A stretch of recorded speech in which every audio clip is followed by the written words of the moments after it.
Yo, what it do? What it do?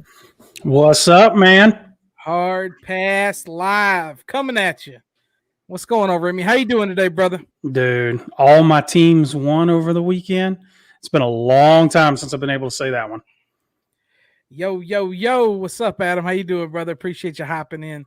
Yeah, didn't have the greatest fantasy. At literally took Darren Waller to get 20 passes thrown at him for me to win.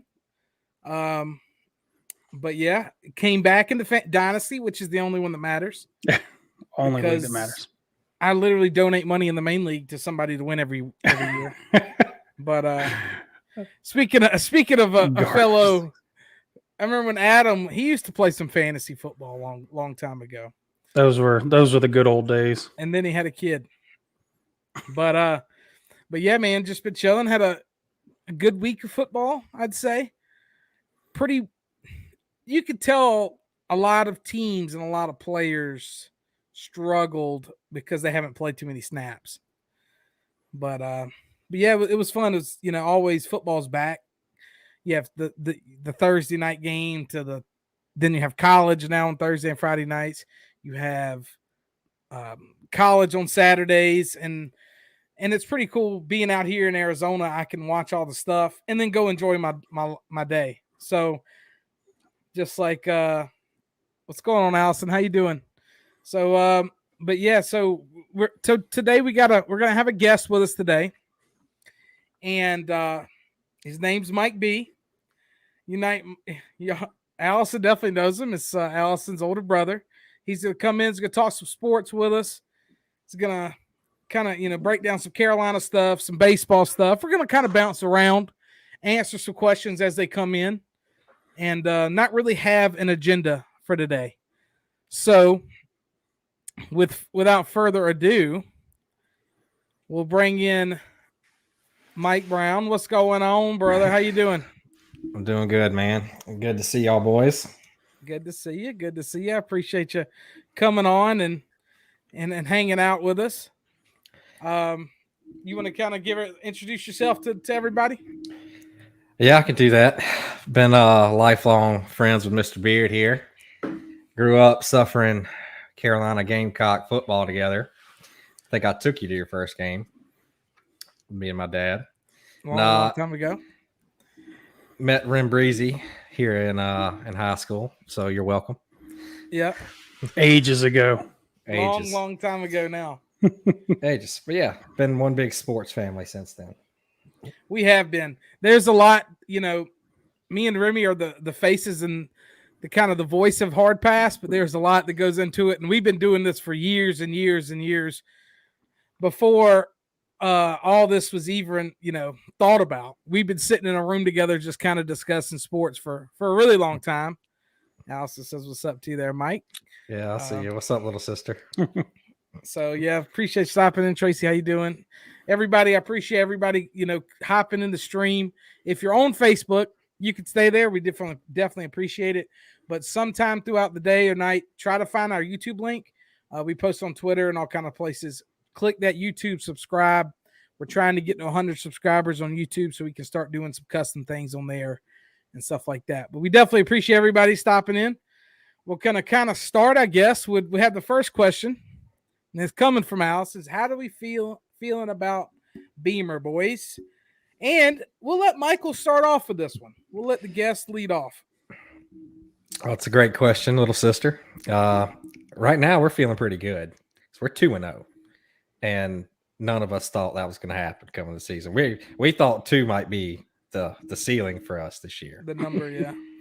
So vast improvement over Muschamp and what he left us with, which was scraps. I've just been real impressed with the shift in attitude that I can kind of feel under Beamer. Everybody feels like they want to play football again, and the fans seemed really excited at the home game 2 weeks ago. And I think we had a decent travel up to Greenville last week too. So right.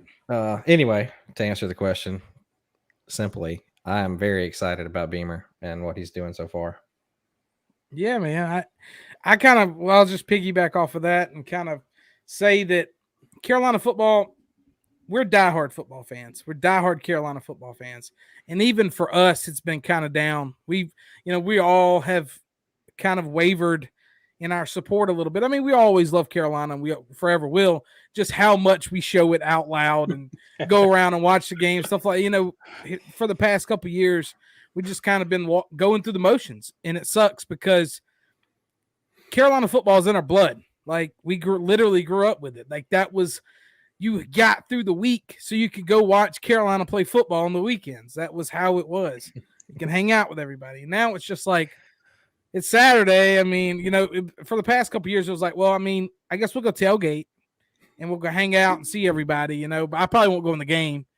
But now, you kind of get the momentum back in the crowd. It's fun to go watch. It's fun to see a team that's buzzing, that's flying around. Now, let's not get it twisted. Zeb Nolan and that offense looked terrible for the majority of the game. But what you can appreciate is, at least for me, I can appreciate a team on defense that plays aggressive, that tries to turn the other team over and comes out and tries to punch you in the mouth. Instead of playing back, very passive, NFL style, keep everything in front of you defense, I like the land shark style, old, turnover heavy defenses. And I will watch bad offense as long as we're not giving up 500 a game on defense. I'm okay with that. What you think about that, Remy?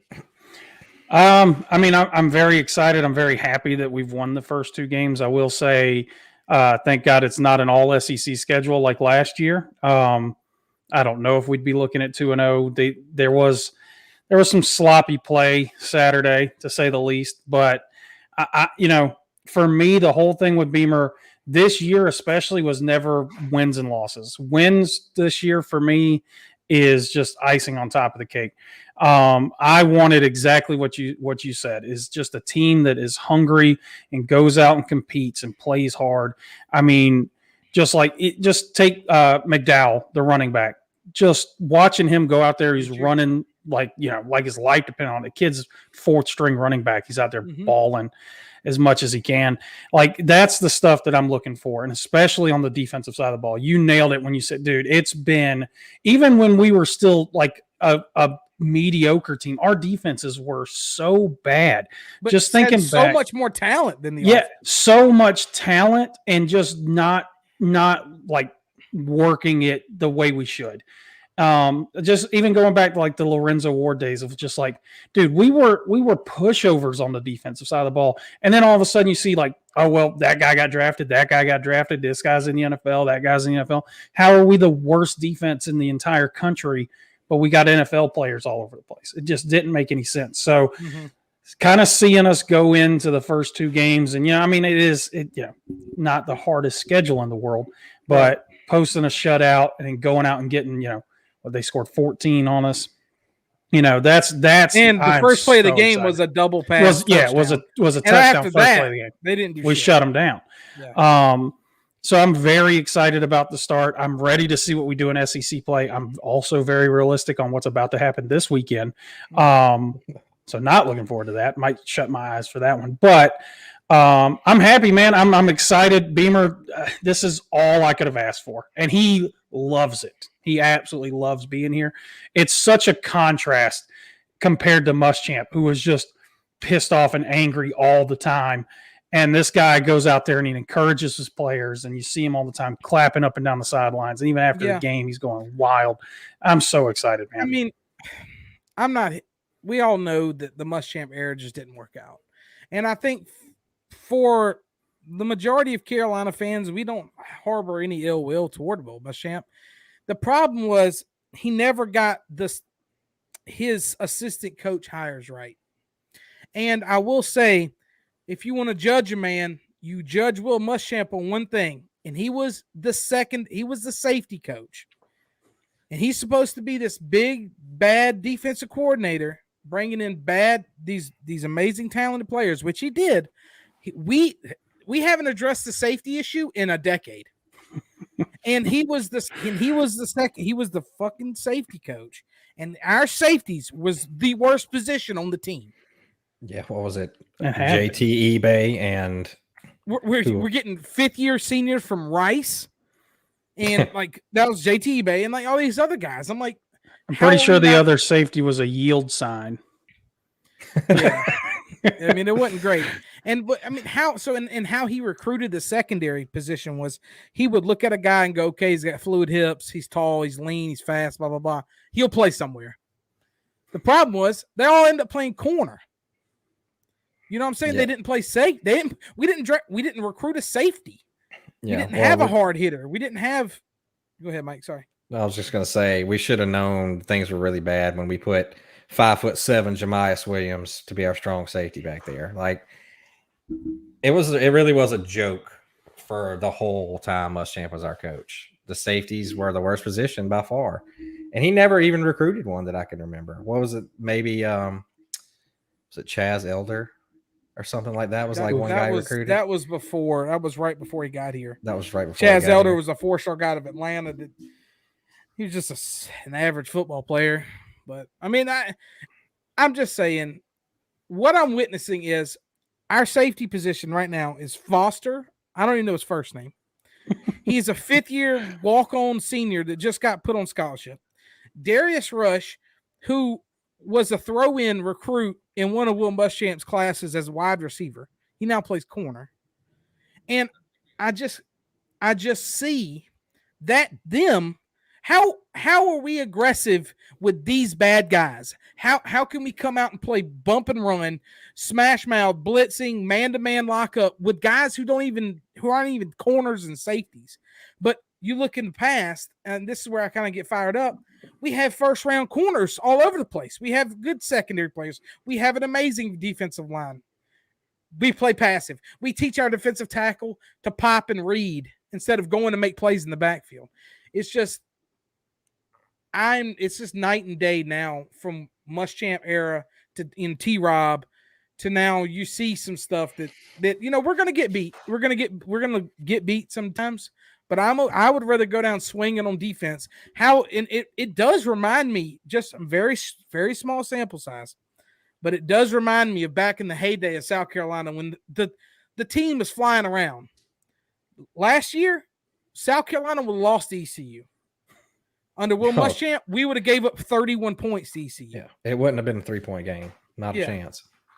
So that if you're a South Carolina fan, you got to go into Georgia knowing that Georgia has vastly more talent than South Carolina. You got to go and think knowing that. But you got to look for small things. I want to see this week that our offensive line does not blow every other protection like it did last week. I want to see improvement in the offensive line. And I want to see, Georgia's so good, but naturally the games are close. I'm not saying it's going to be a 10-point game. I'm saying I predict us to lose by 20 to 24. If I had to put a number on it, that's probably the number, because I think our defense is good enough to keep that offense in check a little bit.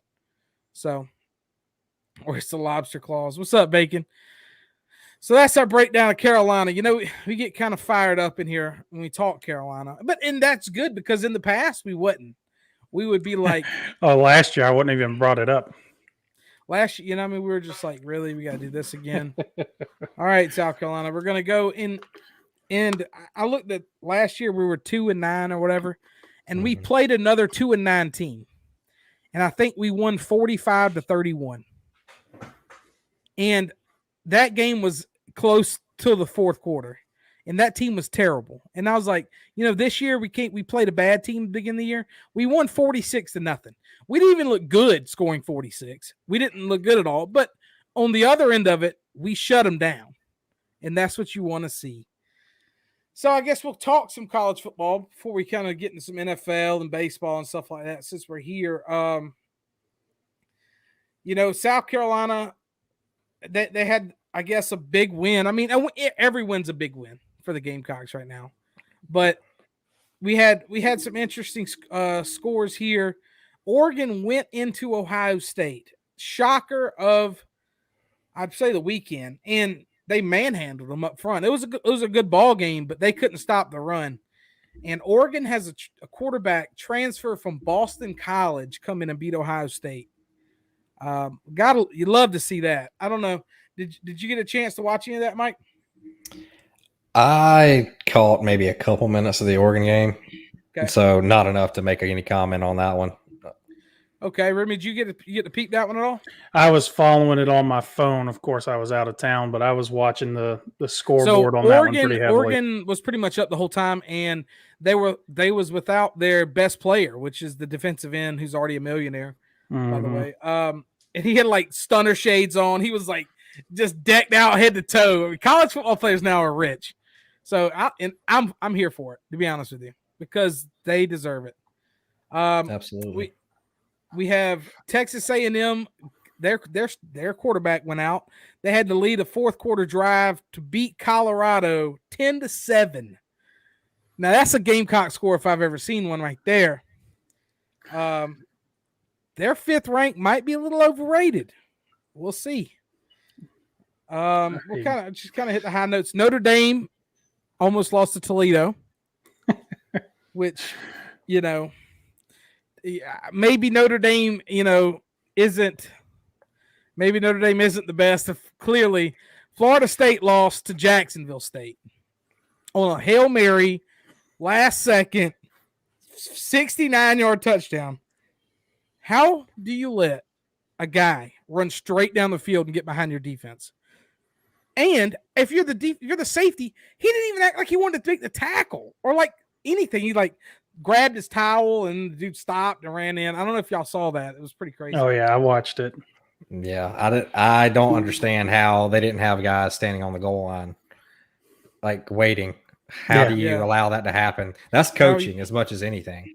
Mm-hmm. Yeah, not having your guys in the right position. But to your point, that safety, he got juked and he could have come back and made the tackle. He just stopped. Mm-hmm. He just stopped. Well, I guess Florida State should have known. They have a bunch of South Carolina rejects on that team, so they're only going to get you as far as. I mean, I hate to say it, but the past Gamecocks, they were a bunch of quitters. Like they had that as a mindset. Arkansas, Texas going into Arkansas. Everybody's like, is Texas back? 15th ranked Texas. They got pumped by Arkansas. SEC, are you sure you're ready for that, Texas? Pumped by Arkansas. Texas is back, dude. Texas is back to being Texas. They're bad. They haven't been good for a while now, and it's now been a long time. But now they're jumping in the Lions' den. I mean, you got to give some credit to Arkansas. Arkansas played a hell of a football game. They did, but I mean, it was Arkansas Super Bowl. Because I don't know if y'all remember this was a rivalry back in the day. Mm-hmm. Back when they played in the same conference, and I thought it was cool for Texas to even accept this game, but the Arkansas fans were there for it. Arkansas, just the team. They're not the flashiest team, but they look good. They were flying around the ball. They had a bunch of 6-year guys, 5th-year guys, on defense, and you got to give it to them. Texas is a tough job, man. I don't know. It's going to be hard to flip that. I mean, and this is exactly what we talked about when they decided to move to the SEC. And I like Arkansas this year. I think they're a good team, but they're far from the class of the SEC. They're not Alabama. This is what I was talking about when it comes to Texas joining the SEC. They got destroyed in this game. This game wasn't even as close as the scoreboard looks. So, you come out and lay stinkers like that, you're not going to win any games in the SEC. It's going to be real tough sledding for them moving forward. Welcome to the conference. I don't have a problem with Texas. I don't. They're kind of like, and we'll talk about the Trojans here in a minute, but they're kind of like them, and their brand is not what it used to be. No. I mean, if you think about Texas, what's the first thing that pops in your head? What's the first thing that pops in your head when you think Texas? For me, it's Vince Young game. Vince Young. I think Ricky Williams. Yeah. But either way, those are back. You know what I mean? But those are so long ago now. You think maybe Colt McCoy as well? That's the last one was Colt McCoy. Was like the last guy. Right. Last time And, they were like relevant to and- me, relevant. And I don't have an yeah. issue with Texas. I don't dislike Texas. Yeah. I dislike USC. I dislike Notre Dame. I dislike Ohio State. I don't dislike Texas. I just don't, like I said, I get it financially for both sides, for Texas and the SEC. It makes a ton of sense because it's all money, baby. They're going to make a ton of money on both sides. But this isn't how you come. This isn't how you come back, Texas. You join this conference. That's not going to help. And so if Texas comes in the SEC, Michael, where do you think they're going to end up, like, for the first 4 or 5 years of the program? Oh, God. Maybe I want middle of the pack was my initial answer, but I don't know if I want to give them that. Right. Because they're going to end up in the West, I imagine, right? Or, well, we're going to restructure the conference. We're going to restructure the whole conference. Right. It's going to be different. So if we're playing everybody every year or every few years or whatever. Jay Rossi in the house, Texas fan. I agree, Jonathan. I'm not saying you're irrelevant. What I'm saying is, sorry, Michael, cut you off. What we're trying to say is, if I'm Texas, I think you need to model. If I was Texas's program, I would model my program like Auburn. And Auburn, 8, 9, 10 win football season most of the time. And every once in a while, they'll put together a little magical run to make a run at the college playoffs. You know what I'm saying? And I think that if I was Texas, that's something I would try to do. I wouldn't try to be Alabama every year. And think, go into your mind and think that. I don't think. Does anybody think they can do that anymore? If you're not Nick Saban, do you believe that you can be a dynasty like that? I don't think you can. I don't think anyone really believes that they can do what he's doing right now. It's tough. No one else has ever done what he's doing right now. Yeah, he's the continued run of dominance is insane. So yeah, I mean, I get that, and I do think it's one of those things where you build up and you really hope that you, like Terry said, you strike that magic and you get one seed. I mean, like look at LSU. Look at what's going on in LSU right now. I mean, they won a national championship. They were unstoppable, and now they're bad. They might 2 years later, 1 year bad. 1 year, really. That's all they had. And I think Sarkisian's the guy. I think he's the guy for Texas. I think they have that guy. It's just, it's weird because they haven't got a lot of the QBs locked down. You see a lot of the guys that comes to Texas and you're like, who is this guy? They need a bell cow. They need a 5-star surefire quarterback. I think, clearly I'm an SEC fan. I'm ecstatic that Texas is joining the SEC because I think that's an amazing pull. And I'm going to go to one of the games. I'm going to go to Austin because who wouldn't want to go watch a live game in Austin, Texas? You know what I'm saying? It's a great pull. The market's insane. Texas's following's everywhere. And I'm not poo-pooing that Texas shouldn't even deserve. I mean, South Carolina's in the SEC, guys. Yeah, no. Yeah. I mean, yes. It's just, to me, like going back to what you were saying, to me, when I think Texas, like Texas heyday, you're talking national championship contenders almost year in and year out. And that, honestly, that's kind of what I would love to see again is like Texas being that kind of relevant. It's just going to be a very hard uphill battle to become that again while also dealing with an SEC schedule. They've struggled to get that magic back in a Big 12 where it's them and Oklahoma. Yeah. So I don't know. I think they also alienated themselves when they did the Longhorn Network. Like, I mean, that was a fiasco. I didn't think that was the right move. I mean, clearly, for the money or whatever, but it's easy to pick at Texas. The whole, were we back yet? Blah, blah, blah. And I would get it if I'm a Texas fan. It would kind of piss me off, but it's like, we'll kind of transition into Southern Cal. And I was listening to a sports talk today about Southern Cal. Nobody cares about football out here. The guy said, "All right, we'll go to Southern Cal's campus on a Saturday. We'll walk around, and then you'll hear some clapping in the distance and be like, oh wow, there's a football game here." I was talking to my dad about it. I mean, it's crazy. They can't pack the stadiums, and what's his name? He used to play Nixon used to play corner for South Carolina. Keyshawn Nixon, he tweeted a picture of the overview of the USC stadium and said, "This is why out of junior college I went and played for South Carolina instead of playing for Southern Cal."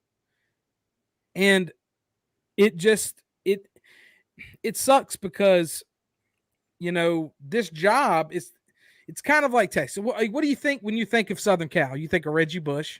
Dynasty. Think of dynasty. Like I mean, there was a time in our lives. The reason why we hate them is because they were in. That was our childhood. Right, that was our childhood. That was our childhood. I mean, they were literally every year they were going to play for the BCS National Championship over and over and over again. And it's kind of like I would say before that it would be Florida State, but then it was because it went from Florida State and then it went to Southern Cal. But that's long gone now. Kids, we were young kids. Like kids nowadays, these football kids, they don't care about that. No, not at all. Yeah, it's just, and so they lost. Southern Cal lost. They lost to Stanford, who's not even a good football team. And they lost at home 42-28. Once again, Stanford lost week 1 to Kansas State 24-7. Then they go into USC and put 42 up on them. And now they fire their head coach, which they've tapped danced around this for years. Todd Hilton, I don't know how he was the head coach going in this year, but I don't know how half these people are head coaches. And if you're Southern Cal, Remy, who do you try to get to go take them back to the promised land and where they were?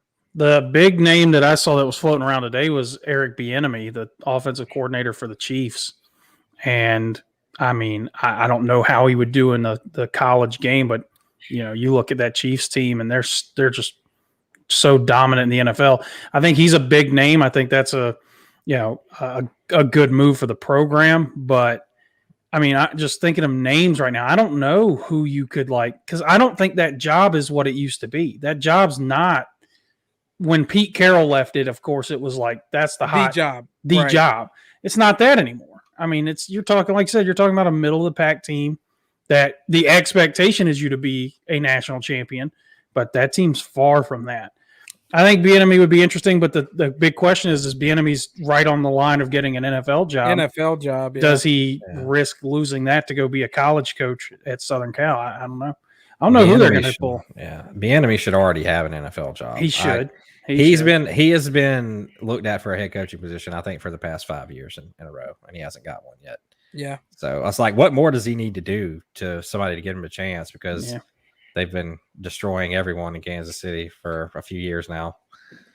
I think Southern Cal needs to get a young guy to reinvigorate the fan base, to try to get people to want to drive an hour in LA traffic to come watch a football game. Yeah. Who's there? You could have the second coming of our Lord and Savior Jesus Christ be their head coach, and I probably wouldn't drive through LA traffic to go watch him. Right. I mean, it's tough because they have a lot of big boosters. I mean, clearly all the famous old athletes have been there. They in their mind, they think, why Mario from Oregon? Oregon, I think, is the best job in the Pac-12. If you get the Oregon job, I think that is the best job in that conference, simply for the fact that now players can get paid money. They can literally sign contracts with Nike to go play football there. And I think Oregon's fan base is kind of like a Southern fan base. There's nothing too much going on up in Oregon other than college football. And they're crazy about it. And I think, you have the boosters, you have the Nike, you have the training facility. I think that is probably the best. And the bad thing with Oregon is they took a dip. From the Chip Kelly era. From the Chip Kelly era, they were right there kind of every other year kind of trying to make a push for it. And they've taken a dip. But I think that is the sleeping giant in the West. I think it's Oregon, not USC, not any of these other teams. I mean, Arizona State, they're ranked. They played this week. You can go to a game for $8. You know what I'm saying? I mean, and it's like a fun time. It's not like you're like, hey, we're gonna go to the bars, but first you want to go watch this game. You know what I'm saying? That's how it is in football out here. And it's because the West out here, and I've kind of learned because I now travel all over Arizona and do appraisals and stuff. It's so spread apart, and everybody lives in these cities. Everybody lives in a city, in a suburb of a giant city. And most people aren't from here. Like, if you're from Arizona, there's no such thing as being from here. A lot of snowbirds, a lot of Cubs fans, like a lot of people from up north live here. It's a pro city. And there's all these cities out here are like that.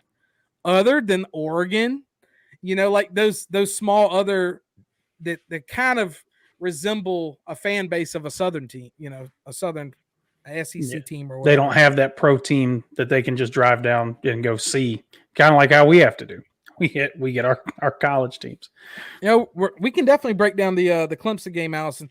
We're going to talk some ACC because I kind of piggybacking off of I kind of thought to myself, I was driving around all day and I was really thinking to myself, I was like, what is the big pull in the SEC, right?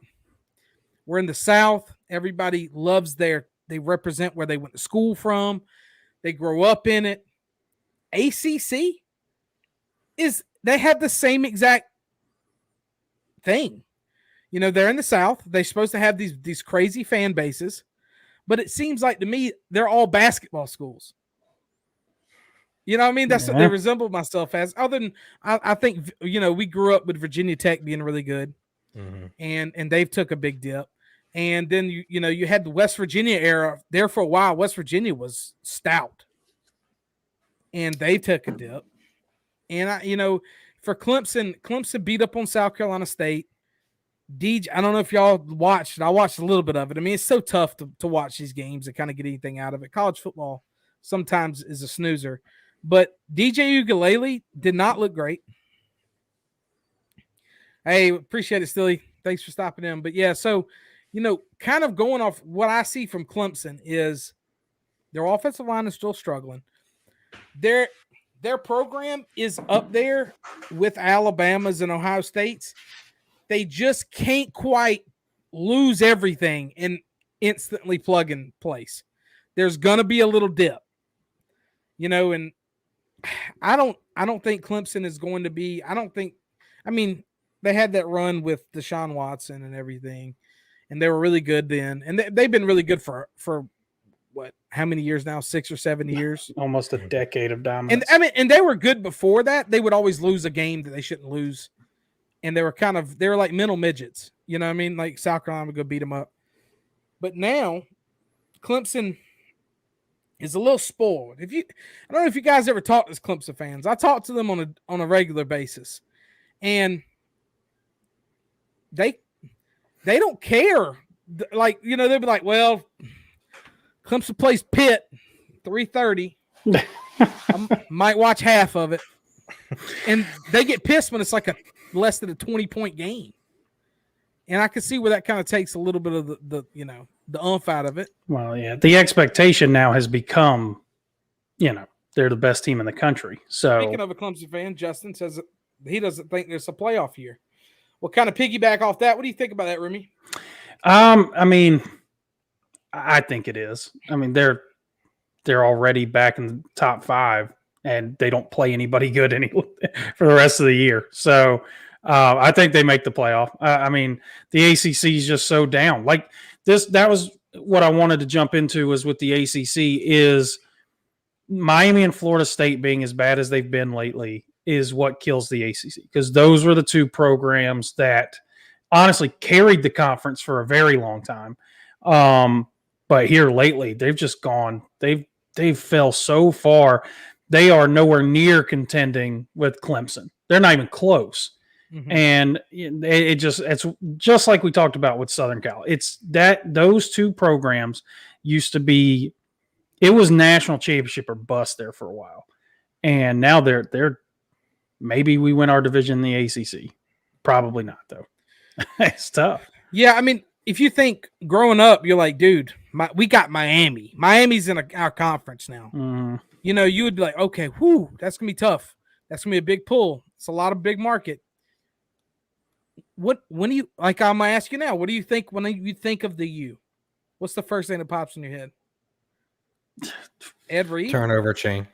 Right now, the turnover chain is the only thing they Turnover got. But chain. no, but like, yeah, no. For That- me, that's- the U will always be, and well, because of my age, but those years with Ken Dorsey and Willis McGahee and all that insane defense that they threw out there, all those couple of years, they were dominant. They were a dominant football team, and they are not close. Yeah, Old Greg was my last memory of a dominant U team, I think. Yeah, they had some runs where they had, Willis McGahee. They had really good football players.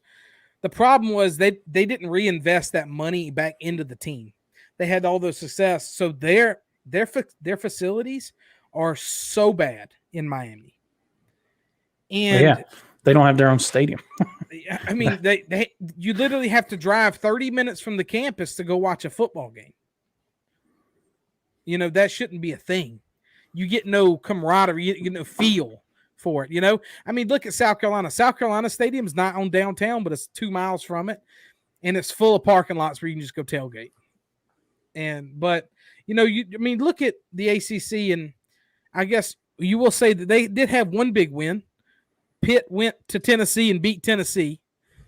Another program that's their fans have stuck in the yesteryears of ebbs and flows, and for Tennessee, that's a pretty bad loss.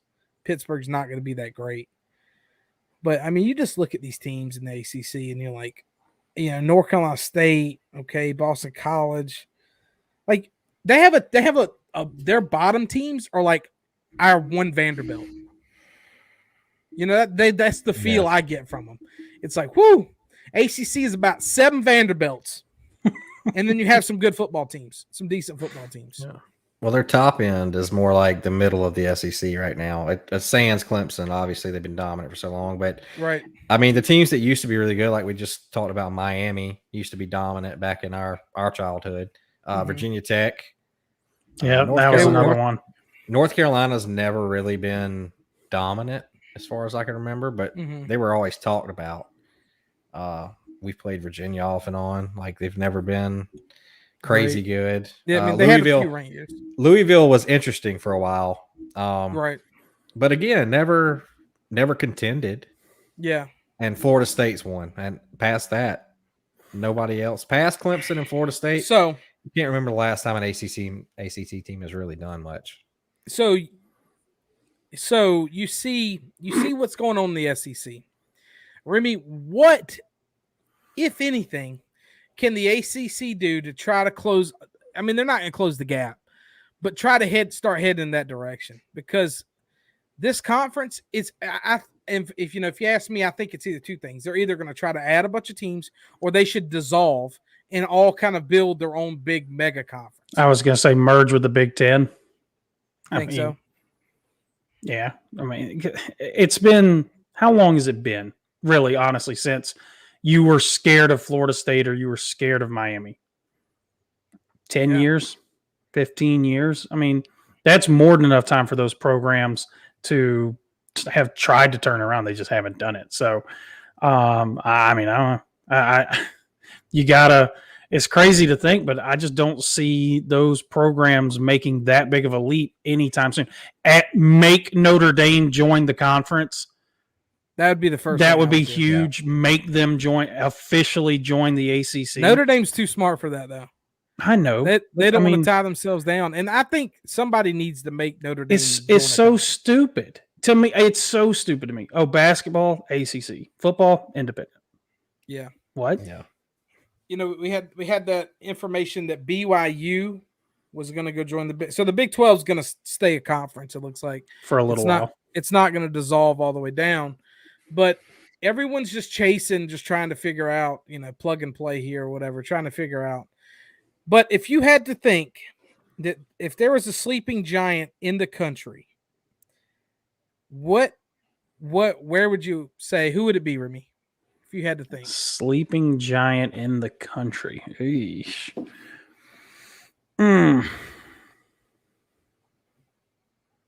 Michael, think about the question too, because you're gonna be next. Yeah, I mean, you're going to be up next on that one, bud. Run that one by me again. So, who do you think is like you can get somebody in there to try to turn it around, and has like an obvious opportunity to turn the program around? It's like a sleeping giant. I'm gonna need a minute on that one. Okay, well, while y'all thinking about that, we'll continue on, and we'll kind of. Dad says Iowa. I think Iowa's gonna be good this year. I was actually going to say Iowa. Caleb, get out of here. South Carolina. You're booted. Iowa was the team I was leaning towards because I think, first off, I love the style that Iowa plays, that old school style. I love it. Mm-hmm. But I think Iowa could actually, especially in the Big Ten, that they could make a run. I think Iowa's a good football team. Yeah, I think we kind of seen. I guess you can't really say A&M anymore is a sleeping. I mean, because they've been kind of up there, top 10-ish. I think they always have a good chance, but then they always let you down. Then those look really good. Yeah, not the case. Not the case. I think you see all the Florida teams take a step back. And, think about Florida. Even for Florida. That's another program that when we were young was dominant program. Dominant. And now it's just kind of like they're kind of like they don't even have their Auburn. I can't even compare them to an Auburn. Where Auburn will put something together out of the blue and be a top 10 team and like have a really good run at undefeated. Where Florida every year they lose 3 football games, and it's like in even Georgia. Yeah, think about Georgia. Georgia, I think this year is a Final Four team. I really do. I truly do think so. Georgia has no excuse. Their team's nasty. They get really good recruits. Andrew says Penn State. I mean, Penn State's another shout. It could be Penn State. Yeah, I mean, it's top 10. So what I'm trying to mean is maybe not like a sleepy giant. Maybe is easier to get off is a team that could slide into that 4 spot, be the next Oklahoma. Something like that. That is just constantly every year, no matter what, knocking at the door. Not saying they're going to be the greatest, but has a shot. And if it was me, I would pick Oregon. I think Oregon would be my pick. I kind of already said. Yeah, I like Oregon. I like Iowa a lot there too, but I'm going to go a different Pac-12 team. I'm going to go UCLA. Okay. I think if anybody else has a chance in that conference to knock on the door on a yearly basis, it's probably them. I think they can get there. They're looking good so far this season, but we'll see. I think they have way more of a draw than Southern Cal. The campus is nicer. Southern Cal is kind of in a bad spot in LA. It's not, the campus isn't the nicest. I mean, UCLA, they have a coach who's done it before in that conference. Old Kip Kelly, he's done, but you see how long it takes though to get there. It's took him 4 years to build enough depth up in that conference to really make a decent go at it. For me, I don't think they're going to be world beaters this year. They're going to be a good football team, though, because you watch them play, and they can run the football. Mm-hmm. And that's what a lot of these smaller, other teams, they lack is when it comes down to playing a really good football team, you have to be able to control both sides, of the offensive defensive line. And at the end of the day, that's where the Clemsons and the Alabamas, that's where they get you. They just roll 5-star guys out there over and over and over again, and they can kind of dominate. I have a quick question here from Allison. We kind of talked a little Gamecock football earlier, but she said, how many wins are you guys going with this year? Preseason, I might have said 2, but I'll give us 5. I think we might get scrap 5 out. 5 and 7. Okay. Remy, that'd be a great year for us, I think. With us winning this last one, we're going to win 4 for sure because we're going to beat Vanderbilt. We're going to beat Troy. I think we squeeze one more out. I do think we're a 5-win team. Can we beat Kentucky and Missouri? Those are probably maybe one of those. one. Tennessee. Yeah. Maybe we can beat Tennessee at 10. I think we're going to be in a lot of these games. But Yeah, I think we're going to be in a lot of football games. If I want to say 5 as well, I want to say 5 and 7, but I could see us go 6 and 6. I could also see us go 4 and 8. You know what I mean? It's like anywhere in between that range. I think that's where we're at. After our offensive play, I'm hesitant on adding any extra wins to it just because of that situation. Like our O-line was so fucking bad. So bad. It's been pretty atrocious. At one point in time, ECU blitzed 2 players. And one guy got instantly and got a sack. From hike, 1 second, the left tackle blocked down, nobody. The left guard blocked down, nobody. The center blocked down, which was nobody. The 3 guys just stood there. And one guy ran behind all 3 of them and got instant pressure. We can't have that. That's coaching. Now that comes back to coaching. And from what I was listening to, the offensive line is really confused on the scheme, which is coaching. Mm-hmm. So we get that kind of down. There's 2 things that I want to see when I watch a football game. And I watch it more than I watch the football. I want to see good offensive line play, and I want to see good defensive line play. Those are the 2 things that me as a consumer, as a football fan, want to see. We're getting one of it. We're getting the defensive line play. We're getting the defense flying around. I want to see a defensive tackle come off the ball, block shed, make a tackle the running back in the backfield for a 1-yard loss on 1st and 10. That, to me, is cooler than anything because 2nd and 11 is really tough. Sometimes you just got to get in there and blow it up. And on defense, you have to have negative plays. It's all about negative plays to try to stop, throw a wrench and stop them from getting 1st and 10.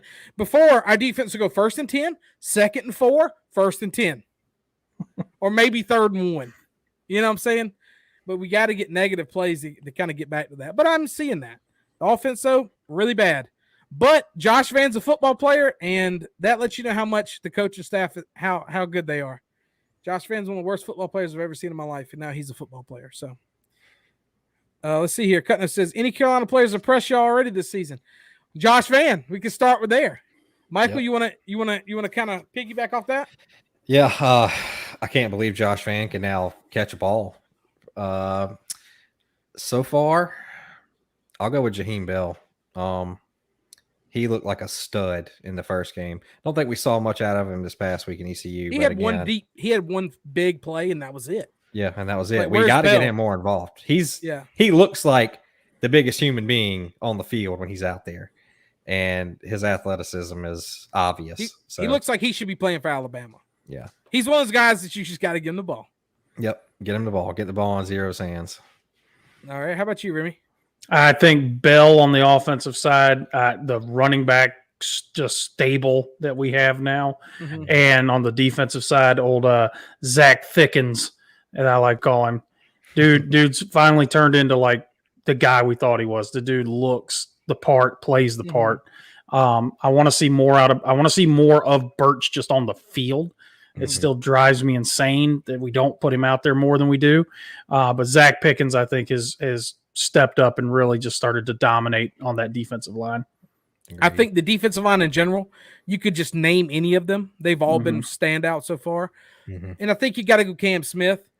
I think absolutely Cam Smith, he has the talent to be a first-round draft pick. He truly does. Now, he tries to get kicked out of every football game, which we got to work on.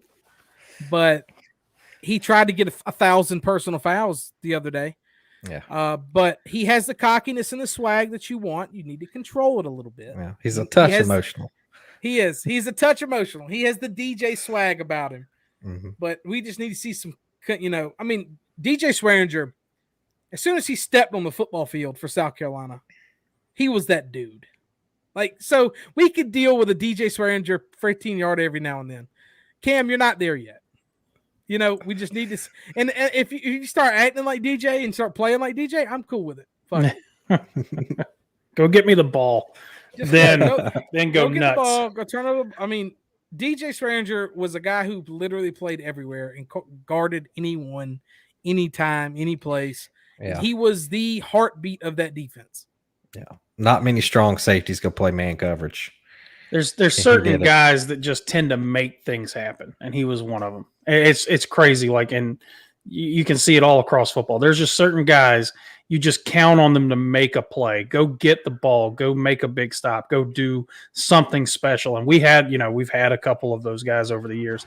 Mm-hmm. So yeah, you become that guy, and you can go rip someone's head off for all I care.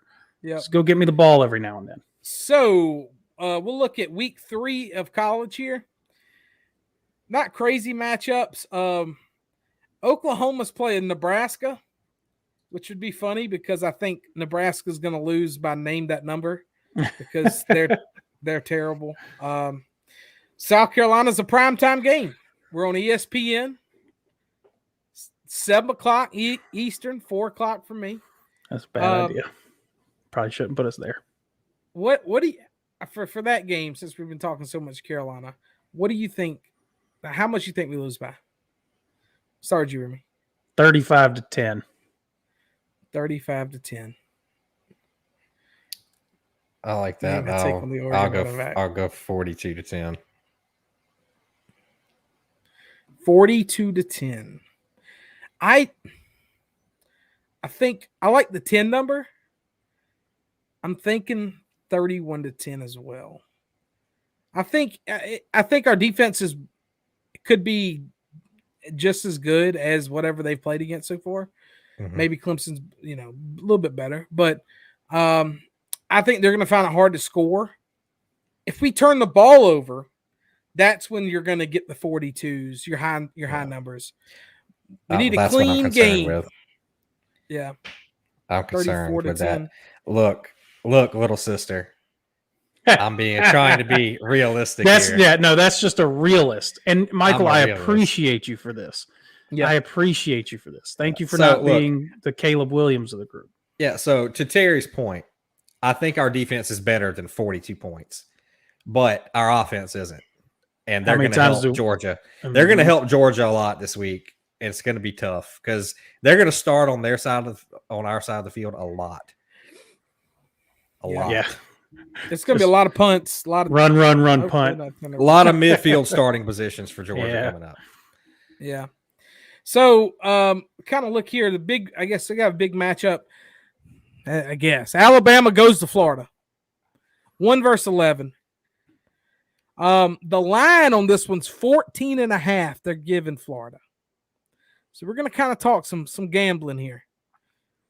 If you had to bet on this football game, Michael, who would you take? 14.5 to Bama. Who did Florida play last week even? USF? Florida played, yeah. They looked okay. They've handled their games so far. 2 touchdowns. I want the chat to put what they think in there. Put what you think. You think Alabama? That's tough. I think Alabama probably can cover that.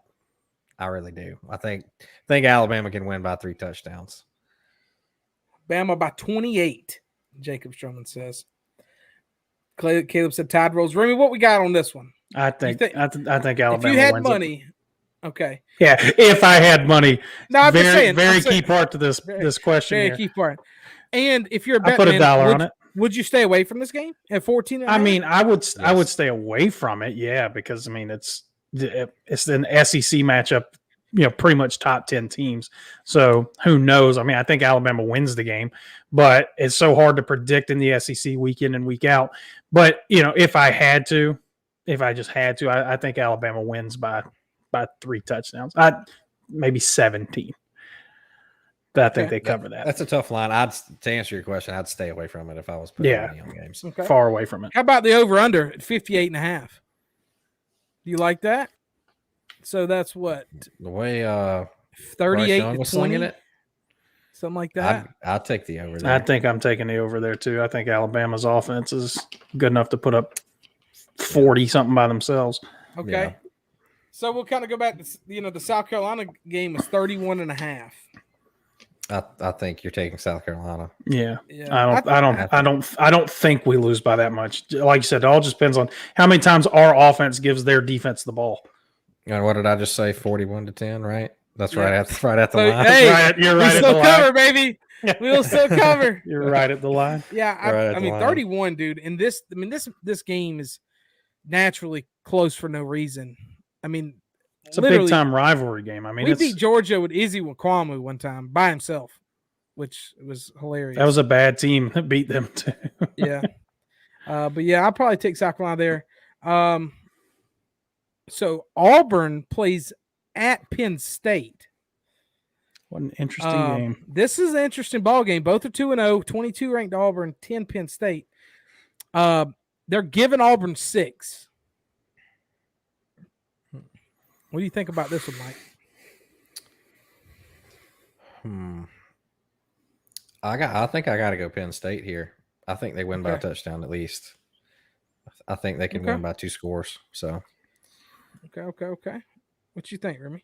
I agree. I'm gonna give Penn State this one by more than a touchdown or by a touchdown.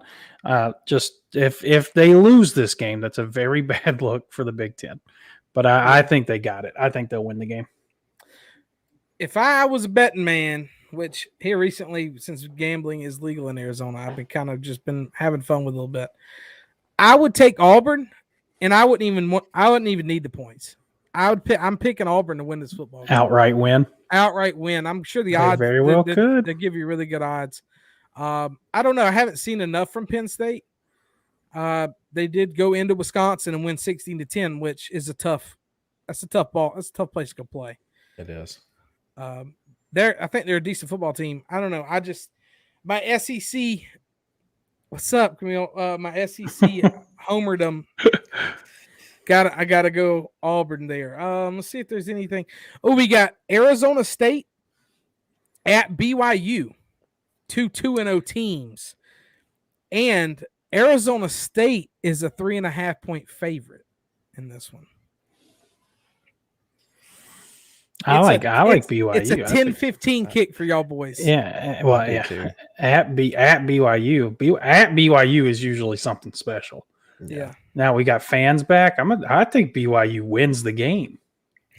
I'm with Remy here. I'll pick BYU just to win outright. Yeah. So BYU wins. I've watched a lot of West Coast football the first 2 weeks. I'm sorry. Arizona State has not impressed me so far. I think they're a bit overrated. And I think on the flip, I like BYU. I've always kind of pulled for BYU, and I watched them closely. Last week they played Utah in the Holy War, and that was at home as well. That they look pretty good there. I just find it hard to believe that Arizona State's going to go on the road and win this football game. At night in BYU, it's going to be crazy. I think BYU wins this football game as well. But we'll see. That's going to be kind of your – don't touch about Arizona State. Yeah, sorry. I know you're an ASU alum. But people only go to Arizona State to party. So it is what it is. Dude, I'm on my way. Virginia Tech goes to West Virginia, and they're giving Virginia Tech 3 points. So West Virginia's a favorite. Who you got in that one, Mike? Let me see here. West Virginia, Virginia Tech. It's only a 3-point game. I'm going to take Virginia Tech here. They're giving Virginia Tech 3. Yeah. I can't believe they're not favored. A road dog. Yeah, I'm going to take Virginia Tech to win outright. Yeah, I don't think I don't know about West Virginia. This could be one of those tricky games where they did have a tough week 1. I think Maryland is better than what we used to think of Maryland. They have Tua's little brother. Go week 1, they barely lost to Maryland. I like Maryland. I think Maryland's one of the better teams in the ACC. Oh, well, the Big Ten. Sorry, Maryland gave some people some fits last year. Yeah, I like Maryland this year. I'd like for Virginia Tech to be relevant again. So they win. Okay. Well, that's kind of the little, there's nothing crazy going on next week in college football from the looks of it. They have some decent football games. We say that, and the first 2 weeks have been so unpredictable with some of these teams that are supposed to dominate these games and just be trash. So we'll see. I mean, that's been probably the most interesting thing to me so far this college football season is, most years you expect some of these games to be 40, 50-point blowouts, and these teams are barely squeaking by. These ranked teams are barely beating these low-tier opponents. So we'll see. I mean, some of these games might be closer than we think. I'm looking at you, Purdue, Notre Dame. No, I think, we kind of hyped up UCLA a little bit. Mm-hmm. Fresno State at UCLA, that can be a sleeper alert. Fresno State, they played good week one. They barely lost. That's going to be a kind of a tight game. Plus, they're giving Fresno State 11.5. And I think UCLA probably wins the game, but it's going to be like a 3-point ball game. So that's my little, Terrence special for y'all. If y'all get betting, man, 11.5 is a lot. So I like Fresno State getting 11 there on the road at UCLA. All right, so we're going to kind of go over and talk some NFL. Get your NFL questions in the chat. Week 1 is in the books, boys. Remy, you want to announce the bad news that we have to start off with? The devastating news. The devastating absolute news. Tragedy that is. I don't know how it's happened. It finally happened. Go ahead. The Hard Pass Sports Podcast crew has finally been overtaken in the weekly pick'ems. Nick Stevenson came in here and embarrassed us. Cannot believe we lost the nappy neck. We lost. That's the most upsetting thing of it all. I might have to retire. Shout out to Nick. I got to hit him up on the social. Get his address. We're going to send him a $20 Amazon gift card. Congrats. I guess I didn't warm up enough. I didn't stretch. He beat the shit out of me. Yeah. I got 6 right. Terry got 8 right. Nick got 10. Yeah. I haven't heard. We haven't talked to Nick after the Florida State game. So who knows? Maybe we don't owe him $20. Maybe we don't owe him $20. But, we got to start with the Thursday night game. Buccaneers, Cowboys. What a game. And what a football game this one was. I picked the Cowboys in this one, and I was down there. I was getting hyped because I'm like, me and 20% of the country picked the Cowboys, and that's every Cowboys fan. That was the only people that ever picked them. Yeah. But the Bucs, they gave Tom Brady too much time. And what's your takeaway from this football game, Remy? 2 good teams. Dallas's defense, though, is still the question mark. Is can they stop anyone when they need to? They gave up. Yeah, they won the turnover battle. They 3 turnovers to none, and still lost the game. So that's pretty tough. I watched it from opening bell on, and they did this weird thing with their linebackers. They have a squad of talented linebackers in Dallas, and they just rotate them in at 2 at a time. So there's no, I felt like the linebackers could never really get into any type of rhythm because they would pull 2 and bring the other 2 in. Mm-hmm. But at the end of the day, it's the secondary for Dallas it's just bad. It's still bad. It's very bad. But the offense for Dallas was what we thought coming in. I didn't like that they abandoned the run game so quickly. Zeke is one of the best running backs in the NFL. This was a close game throughout. There was at no point that it seemed like either team was running away with it. Zeke gets 11 carries. Meanwhile, Dak, who's coming off of a major leg injury and a throwing shoulder injury, throws 58 passes in the first game.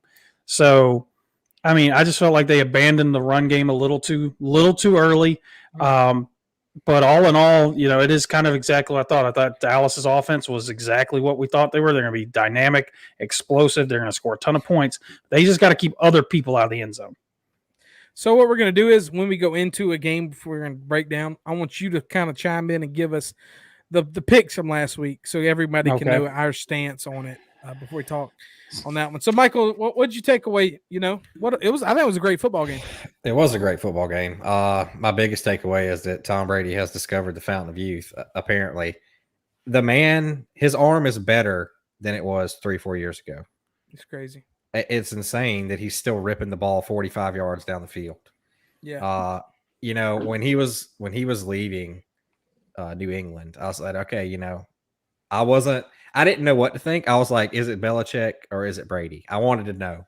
Well, we know the answer now. It's Tom Brady. It's Tom Brady. It's Tom Brady. I mean, Bill Belichick's still the greatest coach of all time, but he's still a fantastic coach. But I didn't think Tom Brady could stretch the field. I didn't think Tom Brady could stretch the field, and I was wrong. I was dead wrong. He could still sling it. He could still fit it into these windows with elite safeties bearing down on his receivers, and he doesn't miss.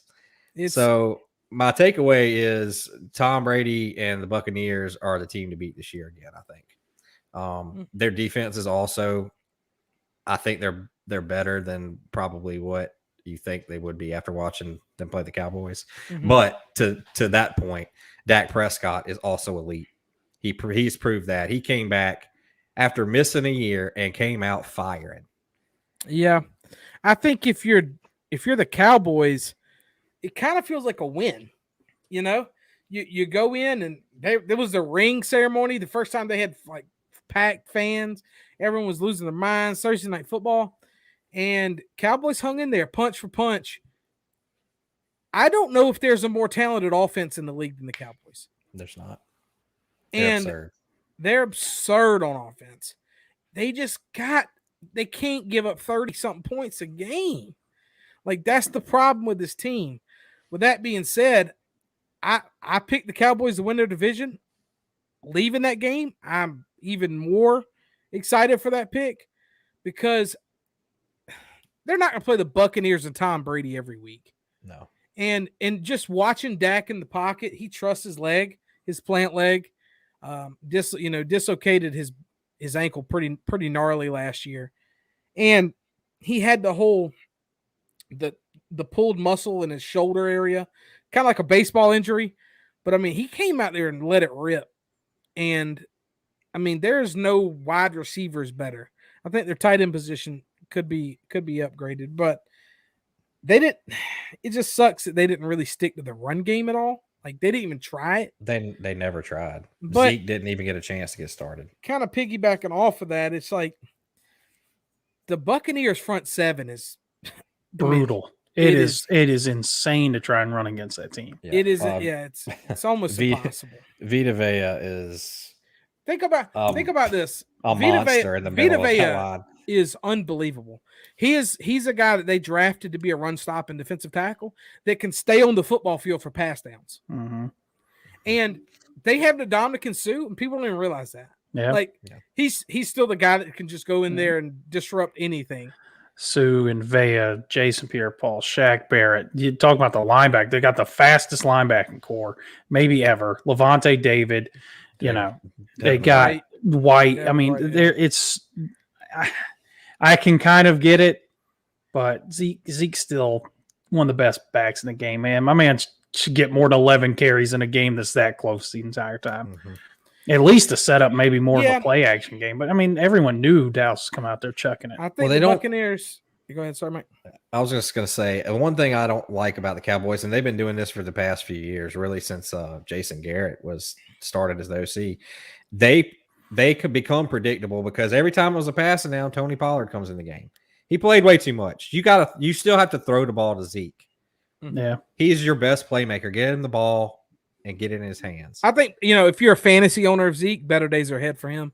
He looks in really good shape. Yeah. Like, he is not the pudgy guy anymore. He looks really good. So I think they'll figure all that out. They'll iron it all out.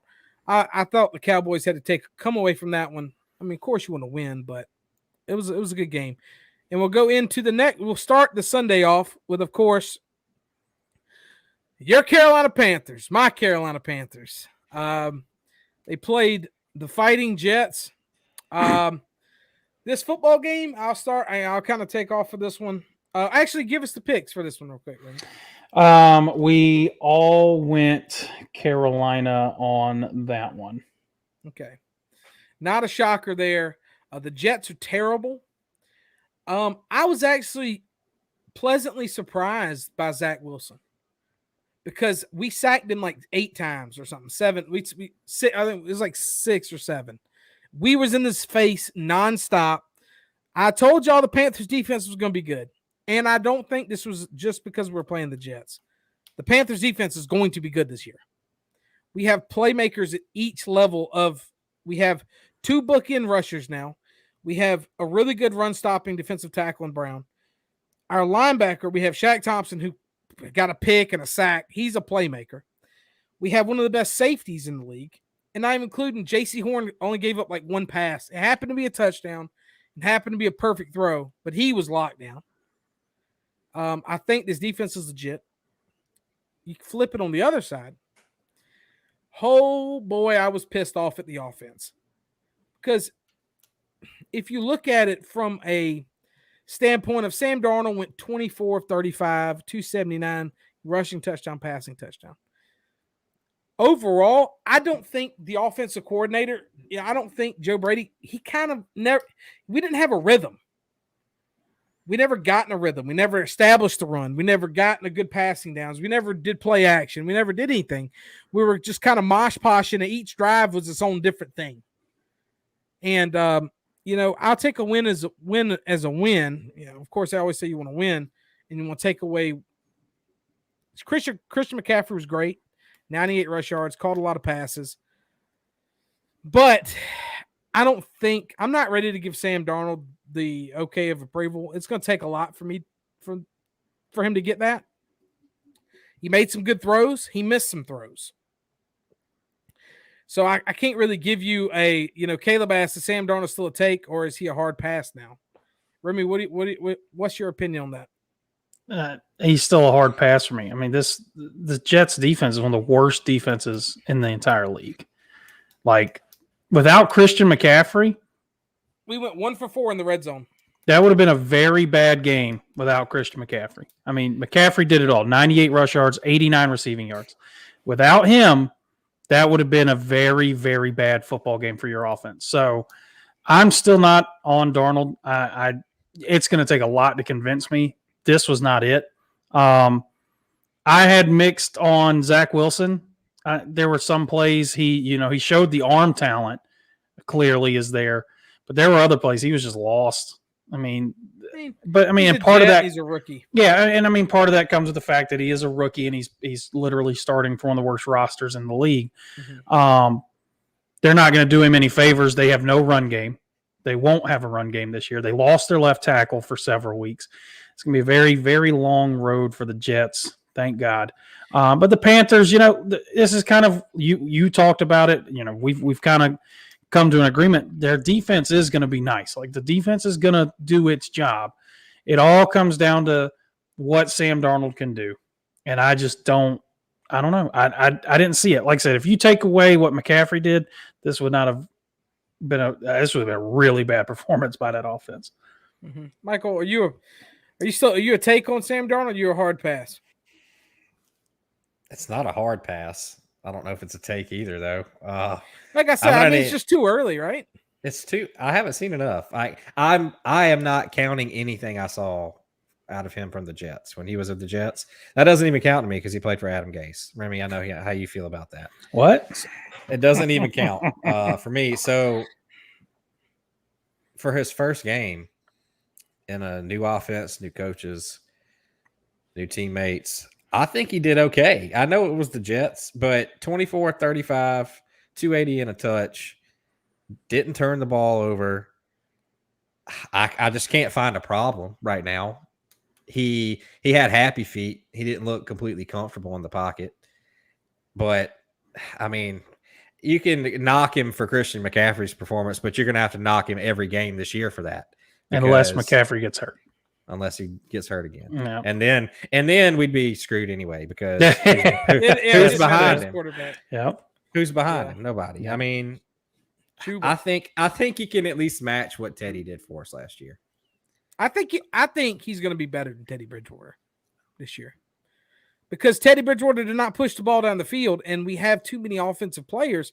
We did complete a 55-yard touchdown to Robbie Anderson. He did complete a 50-yard bomb down the sideline to DJ Moore. He did open it up a little bit. He missed some open throws that were just like, how? And that's what he needs to clean up because his arm talent's crazy. He's got a big arm. He gets happy feet. And he misses some easy throws. That's my problem with the team. You know who he reminds me of? I think the Panthers, though, are sky the limit team, though. Go ahead. I think Sam Darnold's potential is like a Matthew Stafford. I see like the tools there. Obviously, he's nowhere near that level right now. But I think he's that kind of player. I think he can be that kind of player. I think he can be that kind of player. The problem with that comparison is Matt Stafford, he knows he's the guy. He acts like he's the guy. He talks like he's the guy. He walks around like he's the guy. Sam Darnold walks around like he's the average Joe that works at Best Buy. True. Which he will be in 2 years. Think I blame the Jets. He doesn't have confidence in himself. And that's why I'm saying it's going to take a while to see because the Panthers have no excuse on offense to look like they did the other night. I mean, they have skill. Their wide receivers are some of the best in the league. They literally have the best running back, who's also he's also a wide receiver, tight ends or whatever. Who cares? But the offensive line, the Carolina's offensive line's solid, not great, not bad, run of the mill. I don't know. I think next week's going to be a big. It's going to be a big, test for them because they play the Saints, and we'll kind of talk a little about Saints in a little bit, but. If we can if we can handle business there, now we're talking. But let's be real. Everyone expected the Carolina Panthers to beat the Jets at home. I expected it to be a 14-point game, and it wasn't. So that's why I was kind of upset. We'll go on to one that was way – I don't even know how to even start with this one. I guess we'll start with our picks. We'll go to Eagles-Falcons. Eagles-Falcons. I picked the Eagles. You and Nick both picked the Falcons, you idiots. I won't be doing too many of that this year. That might be the only Falcons pick you hear from me all year, boys. Because they were bad. Oh, man. They were bad. The Atlanta Falcons are rivals with the Jacksonville Jaguars as being that bad. They were that bad. So I came into this regular season, and and of course, Alan being the giant Eagles fan, I have to he just thinks we hate everything that has anything to do with Philadelphia.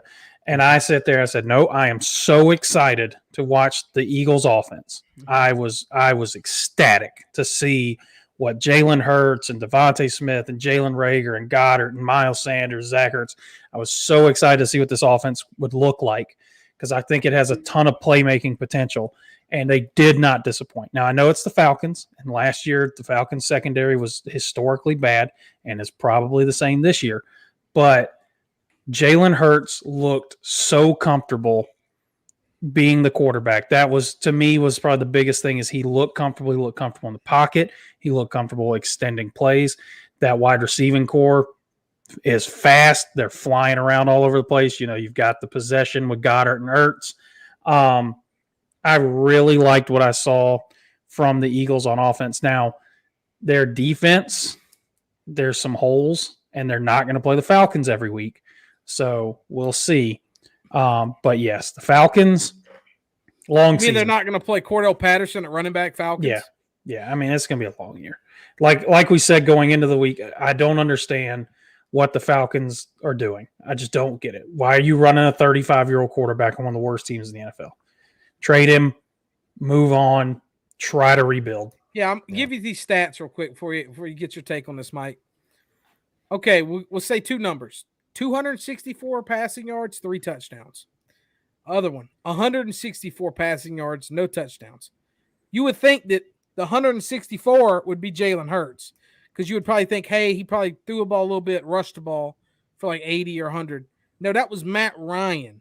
21 of 35 for 160 yards. That's terrible. He's on a giant contract. This team is spinning in the mud, literally just going nowhere. I like Calvin Ridley. I love Kyle Pitts. but that's the extent of the entire roster. Like, I guess Deion Jones is a good football player too. But I mean, this team is bad, dude. Their roster is tough. They're going to be hard to watch. Yeah, I'm looking. You just mentioned Deion Jones, and he was the only person I could think of on that defense. And I'm looking at the roster now. I don't know another. Jarrett, the D tackle. Grady Jarrett and Dante Fowler Jr. Those are the only names on that defense that I even recognize. Yeah, their team is terrible, dude. Yes. You want to? All right. So, Michael, you brought up you know giving away some of your plays. So the Falcons, they have that tight end that played for the Bills last year, the Lee Smith, the big dude that looks like he's a guard. Mm-hmm. He's a Falcon now. The Falcons also have Kyle Pitts and Hayden Hurst, who are clearly pass-catching tight ends. Clearly. If Lee Smith is in the game, it's about a 95% chance it's a run play. Right. They had so many plays. I'm sitting there watching. I'm like, if the big guy comes in at tight end, they're not throwing the ball. They have two of the better pass-catching tight ends in the league. If they're off the field and the big fat dude is in at tight end, it's a run play. And most of the time it was. It's insane to me that, I'm sitting here watching this on TV and it's like, okay, I think an NFL defensive coordinator can point out 85's in the game. Why do they have two right tackles? That's probably going to be a run. Mm-hmm. Yeah. No way, dude. That's tackle eligible. They're going to hit. Yeah, I mean, honestly. So we're going to kind of speed it up a little bit because we're running already hour and 20. And we got a lot of games to break down. Mm-hmm. But I will say, if I'm an Eagles fan, I'm pretty happy with the way Jalen Hurts looked. Don't get too crazy with it. The Falcons are one of the worst football teams in the world. So, but I mean, hey, go on the road, week 1. You just go out there and whip ass. That's all you can ask for. Yep. We'll go down to the Steelers Bills. I mean, who we got in this one? Who we picked? Let's see. Steelers, Bills. Me and you picked the Bills. Nick picked the Steelers. Yeah, the Bills really shit themselves in this one. Terrible, just like a called game offensively. They still do this thing where, I mean, Josh Allen threw the ball 51 times. They got in the red zone. They messed around a little bit. They turned the ball over on some weird plays. I don't know. I'm not too worried about the Bills just watching it. I mean, it literally took the Steelers a double bobble touchdown and a block punt for them to win still. Mm-hmm. And I think the Steelers are a good football team. We kind of talked about them earlier in our preseason thing. I still think the Bills win the division, and I still think the Steelers are a good, it's kind of my takeaway. Anything you want to add on that, Mike? I'm not worried about the Bills. I didn't like what I saw out of them over the weekend. Like to your point, it was just a bad game for them. Bad offensive calls, I think. And the only thing that might be concerning with them is, and Singletary didn't have a bad game, so their rush game could use some work, I think. Yeah, it's been bad for years now. Well, I don't think Josh Allen should have to throw the ball 50 times a game. It's more just like what we talked about with Dallas, and it's more just football in general right now. Don't give up on the run. Singletary averaged 6.5 yards a carry. Yeah, 11 for 72. Carries. In a 11 carries game. In a 23-16 game, and they threw the ball 51 times. We'll get into this more, but a lot of teams, they give up on running the ball so early, and I know it's a pass-happy league, and Josh Allen is one of the best quarterbacks in the game, but Jesus Christ, man, your guy's averaging 6.5 a clip. Give him the ball. Yeah, I think the Bills struggled. They look like they didn't play any preseason games. Like, you know what I mean? They're one of those teams that was really sluggish. Right. So, hey, big week win, one win for the Steelers. And Bills, I'm not really worried about y'all. Josh Allen's still a special football player. The one touchdown he did throw was an absolute dot, and I don't know how he even got it in there. But it was a good game. Andrew, we'll get to the Browns. They're the 4 o'clock game. We're kind of going through the 1 o'clocks first, and then we'll, of course, talk about the Browns in that football game. But we're going to go down to the next game is the Vikings at the Bengals. And I said, the Vikings lose this one, they're going to be in trouble. Who picked this one? We all got it wrong. We all went with the Vikings because none of us expected Joe Burrow to come out and do it week 1, baby. I'm a Bengals guy, dude.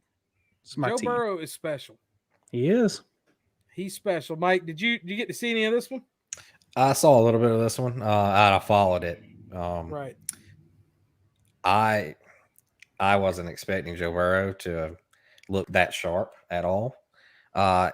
Really, I think more surprising than that was just how well Joe Mixon ran the ball.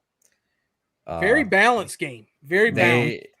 We were talking about run the damn ball. Well, the Bengals did that and they won. They ended up 29 carries for Joe Mixon. Yep. This is what I'm talking about. He toted the rock. And Joe Burrow threw it, 27 times. Very balanced attack for him. And Jamar Chase quieted any questions about him being able to catch the ball this week. Yeah. Had a big game for him. T. Higgins looked good. Tyler Boyd was kind of no show, but he might have been getting shadowed on that. Yeah, the Vikings defense is good. Let's not forget that they're a good defensive team. Mm-hmm. Yeah. So they have a good front seven too. So I was, pleasantly surprised with seeing if Joe Mixon gets 127 rushing yards, if he gets over 100 yards rushing, they're going to win a lot of football games. Mm-hmm. Way more than anyone thought. This is what I wanted to see was this Bengals offense. I think with and Burrow got sacked a ton. He got sacked 5 times. So the offensive line's still a big question mark. Mm-hmm. But the playmakers on this offense are legit. This team could sneak up and beat some teams. And like you said, Joe Burrow, I think, is a special football player. I'm excited to watch the Bengals. I can't believe I'm saying it, but I'm excited to watch them. You got to love how fast he processes information. Mind you, Tom Brady and how he processes information. He made the check in the 4th down. We thought it was going to be a tie. I thought it was going to be a tie. That was his own audible. That was his play call. That wasn't even an option. And on the 4th and inches, that was his 3rd read. He read one side of the field, read back the other side of the field, and then threw a dot to the backup tight end. So you got the biggest thing for me coming into this game. I was like, I just want to see Joe Burrow still confident. That was my take, because that's his thing, is he believes he's the best. And when you go out there on a torn knee, you could lose that. I mean, people get scared to play football again. So bad loss for the Vikings. Not really too much takeaway from the Vikings. I mean, bad loss. Just like you said. That's tough. They got to come away with a close one like that. And people are, I don't remember how the game ended specifically. There was an overtime, right? Mm-hmm. Yep. Kirk Cousins is going to take the blame for losing a close game again. Dude just can't seem to get it done in a tight one. The bad thing is he played well. It's the classic Kirk Cousins. I mean, he plays well. He puts up good numbers. He's just not the guy that's going to go win it when you need him to be. But, 350 passing yards with 2 touchdowns and no picks. I mean, it's solid. It's a pretty good game. That's a damn good game, yeah. Yeah, no, he had to throw the ball a lot, too, because the one thing the Bengals did do was shut down the run. Shockingly, slowed down Dalvin Cook. Dalvin Cook only averaged 3 yards guess what? on the day. Good quarterbacks beat the Bengals. So, yeah, that's true. That's true. Go into the 49ers at the Lions. 49ers ended up getting this one 41-33 with the Lions storm back in the 4th quarter with 16 unanswered to make this a football game. Remy, how was the picks in this one? We all got this one right. We all went 49ers. Surprisingly enough, the game was a blowout there for a while. Jimmy, we'll start with Raheem Mostert. The guy just can't stay healthy. The dude is, I don't know if you saw his tweet today. He's out for the season. Season-ending injury. Good shit, Michael. You didn't accept that trade. Right. Dude, that would have been pretty bad. But, Elijah Mitchell, he looked decent. Jimmy Garoppolo, the most casual 300 yards you'll ever see in your life. Right. It's almost like it didn't even happen. Right. He's a super casual game manager. And who has elite playmaking talent around him. So. Right. Yes. Deebo Samuel went off. He had 12 targets, 9 catches, 189 yards, and a touchdown. George Kittle, he had a solid game, 4 catches, 78.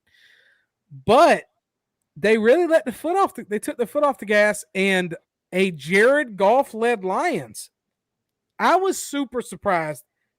We all know how bad I don't think Jared Goff's a great quarterback. We all know that. TJ Hawkinson's a great football player. Yes. DeAndre Swift's a great football player. Jamal Williams is a very solid football player. Other than that, that's it. Their wide receivers are terrible. So TJ Hawkinson, he's going to blow it up this year in fantasy. He's going to be a top 3 fantasy tight end this year. There's my call. Calling it now. Somebody's got to catch the football because they're going to be losing by 30 in a lot of these football games. They're going to be down bad. So, some guy named Quintez Cephas had the most targets. That was not a running back or a tight end. Mm-hmm. Yeah, crazy. Whoever that is. This game went about Quintez Cephas. What a name. This game went about almost like I expected. I did expect the 49ers defense to give Detroit more problems. I thought this 49ers defense was going to be, one of the top tier defenses, and they let the Lions storm all the way back with all those passing yards. Now, the big takeaway out of this game, even more so, you mentioned Monsert got hurt. Trey Sermon was just benched. Trey Sermon straight up benched, didn't play. Ayuk benched, didn't get a target. Jason Verrett, unfortunately, torn knee, out for the year again. That might be it for him. Yeah. And if you're the Lions, Jeff Okudah ruptured Achilles, out for the year. 2 major injuries on the defensive side of the ball, one for each of these teams. So I still think the 49ers, I think better days are ahead overall for the 49ers. I think so too, but now you have to look at that secondary, the cornerback position especially. They just went and they're in desperation mode. They signed Josh Norman because they already didn't believe in the corners that they have. So they brought in Josh Norman. You got to think they're probably, if Richard Sherman's not going to get in legal trouble, going to be reaching back out to him here soon. Their corners are not good, and it's a tough division to have a bad. It's secondary. A very tough division to have a bad set of corners, especially with what we're going to talk about in a minute with those Rams wide receivers. That's going to be a problem. Those Seahawks wide receivers, that's going to be a problem. The Cardinals wide receivers, that's going to be a problem. But that front seven's nasty. It is. And I will say, I don't know if there was one big play that that happened in the game, and Nick Bosa looked like the old Nick Bosa, and he whipped up on the rookie left tackle. But I'm gonna let y'all know, if you're a Lions fan, which is probably not anybody in here is a Lions fan, they got a good one in Sewell. The dude has the quickest back step. They were showing snaps like in replays. Dude, the instantly the ball would be snapped in the quarterback's hands.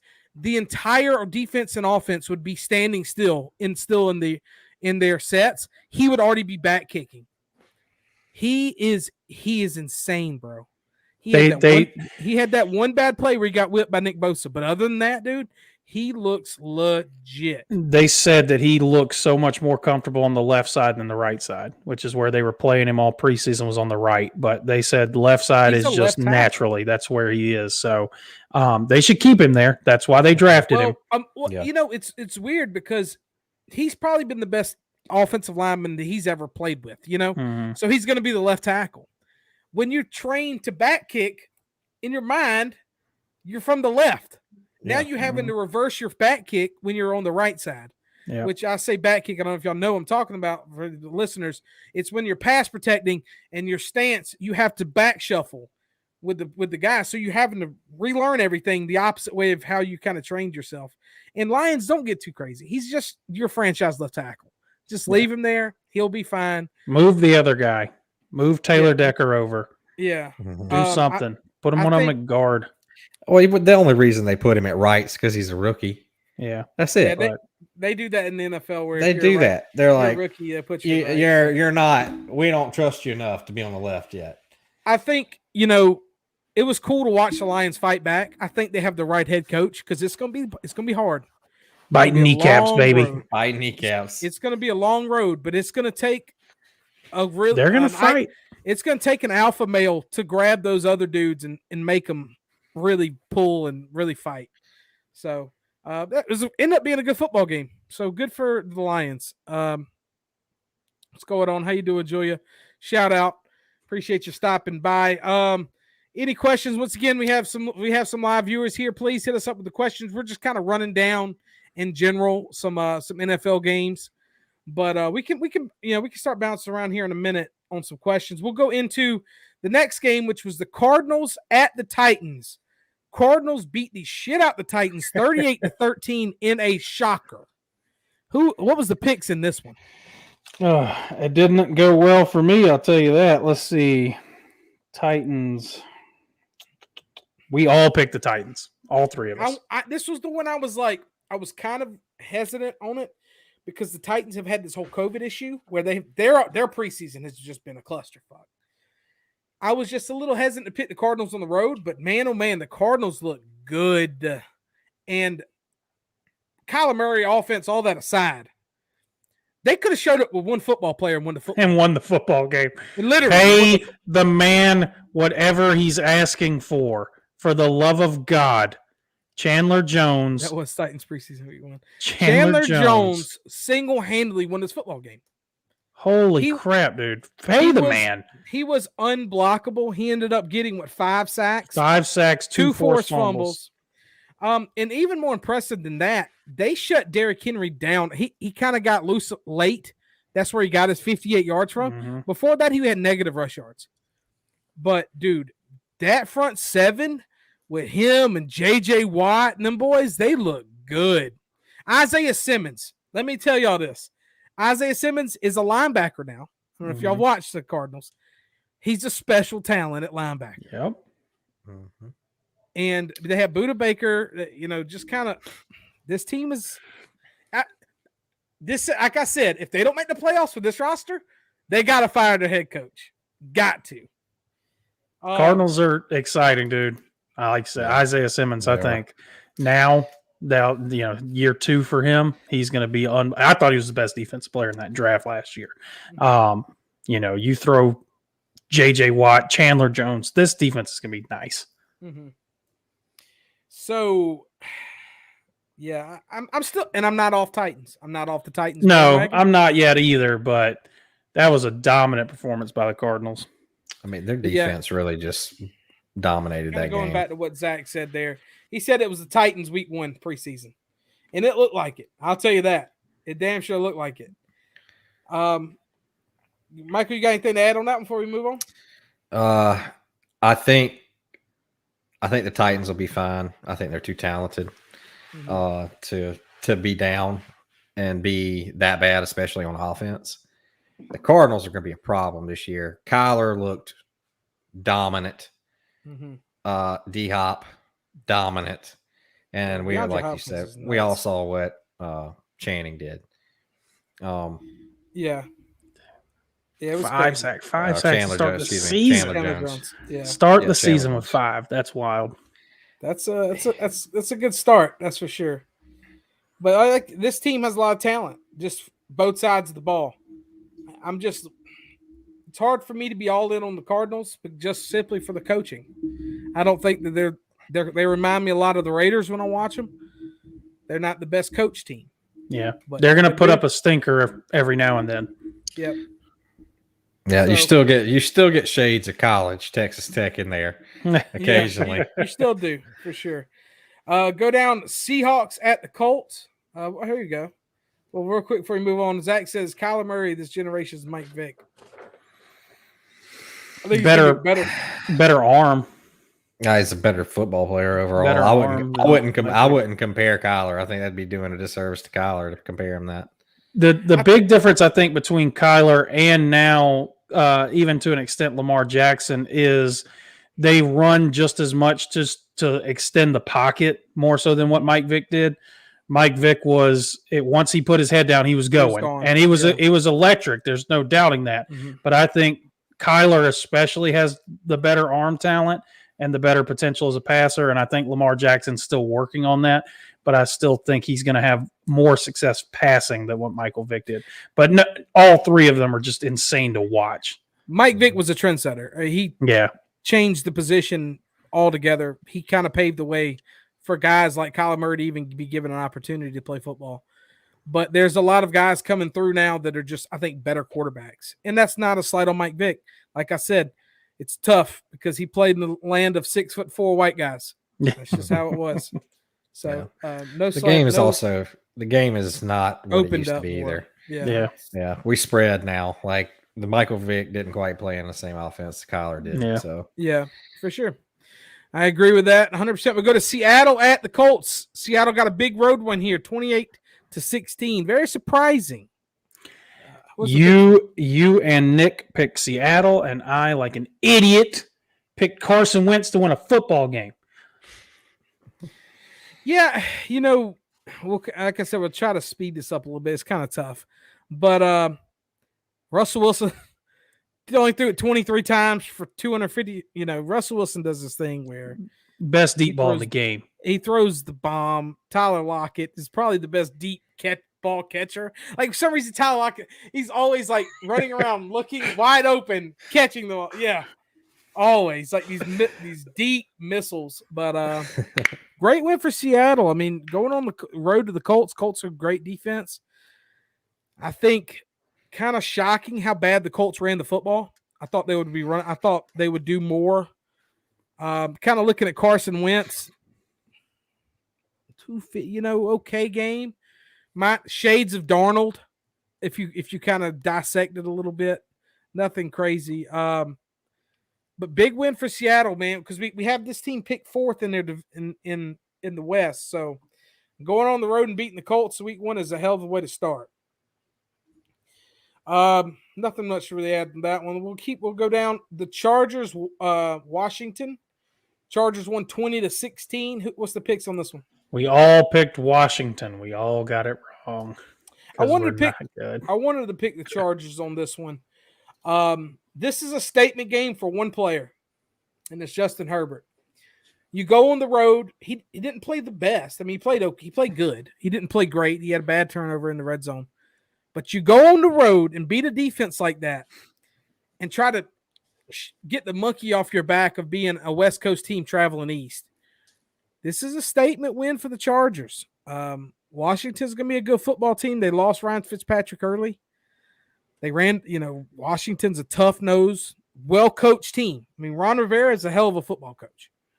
And they're going to come prepared. But Justin Herbert, man, every time you watch him, because I kind of tuned in, I was like, maybe he'll have a sophomore slump. But, dude, he just looks like he's different gravy in the pocket. You got anything to add to that, Remy? I mean, he is from all signs up to this point, he is a special talent. And they have the playmakers around him to where for the foreseeable future, it's going to stay pretty special. But I think exactly what you said, this defense is, to me, it's the best defense in the league. To me, this is the top defense in the NFL. They scored early. They scored I think first possession they scored a touchdown. Mm-hmm. And then they couldn't get anything going for the longest time, but they hung in there. And at the end of the game, now this is where last year's Chargers team would have crumbled and just something stupid would have happened. That's because their coaching staff was terrible. A joke. New coaching staff. They end up pulling a game like this off. And I mean, you can't, this completely turned my view on the Chargers around. If they can go out and win a close game like this against what I think is the best defense, this Chargers team might be, someone we're talking about in the playoffs. Yeah, I agree, Mike. You got anything to say to that? No, I like Herbert. I like Eckler a lot. They've got Keenan Allen, might be the best route runner in the league. Dude's always open. Special.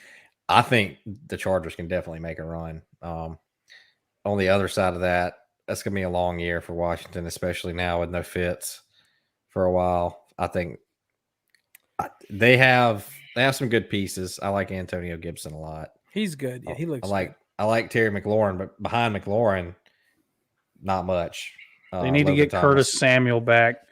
He just got put on the IR, I think. Yeah, short-term IR, so he's going to be out at least 2 more games. But I think Washington will be fine. They just need Tyler Heineke to be a game manager and to not turn the ball over. And this defense is going to keep them. I mean, it's just like last year. Their offense last year was terrible, but their defense was so good that it kept them in a lot of close games. And I think Gibson is legit. I think McLaurin's legit. I still see Washington being a really good team. I do think, though, that Fitzpatrick going out that blows the door open for Dallas. I just can't see this team winning more than 8 football games. I just can't see it.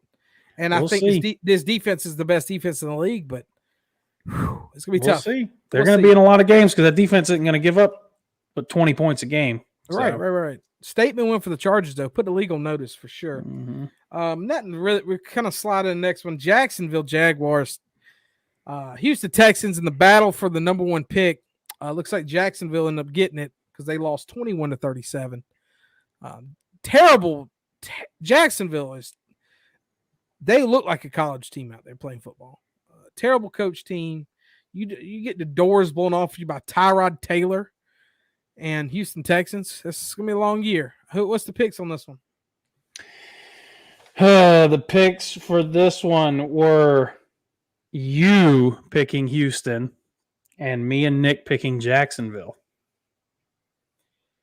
Urban calling it quits already. I don't know. What you think about that, Remy? I don't think he makes it through the year. I really don't think he makes it through the year. I don't think he necessarily really wants to be there. I think he realizes. I don't understand how some of these college coaches don't realize this isn't college. You don't just get the best players at every position. That's not how this works. And these are grown men playing for a paycheck. You don't get to coach them the same way you did in college. There's already reports that the locker room's already starting to turn because he does the college style coaching. It doesn't work. And I just look at this game. In what world does Carlos Hyde get 9 carries and James Robinson gets 5? In what world? I mean, James Robinson was their only player that meant anything to this offense last year. 5 carries week 1. And just like you said, this is Tyrod Taylor we're talking about. We know what Tyrod Taylor is. We know what he's been throughout his entire career up to this point. And you let him torch you. Yeah, dominate. I mean, this was a bad look for the Jaguars. I don't see a lot of wins coming. I still don't see a lot of wins in Houston, but this was bad for Jacksonville. What's your take? Zach says, thoughts on T-Law's performance, Mike. What did you think of Trevor? He looked a little lost at times. Obviously, the dude's got stupid talent. He's going to be fine. Trevor Lawrence can be fine. It might not be with Urban Meyer because I am not a fan of Urban Meyer. He's the biggest jackass on the planet to me. Mm-hmm. And I don't think he's going to do anything in Jacksonville. It seems insane to me that you take an NFL job and walk away from it in 1 year. But if anybody's going to do it, it'll be Urban Meyer. Yeah, you never know with Urban Meyer. Oh, he'll walk away from the best situation in a heartbeat. No, he's done it twice already. He's got heart palpitations on deck. On deck, ready to go. I don't know. I thought Trevor looked all right. The arm talent's there. The throw, some of the throws were elite. Some poor decision making with the 3 picks, but my problem is he reminds me a lot of the decision making of Jameis Winston. And that's what you don't want as a rookie. You don't want to be a guy that has no pressure, just goes, fuck it, go out there and have fun. Because even in college, Trevor Lawrence turned the ball over a lot because he thinks his arm is the best and rips it and tries to throw it in tight windows. You don't want 3 touchdown, 3 pick games. That's just not you don't ever want 3 picks in an NFL game. That's a recipe for losing every game.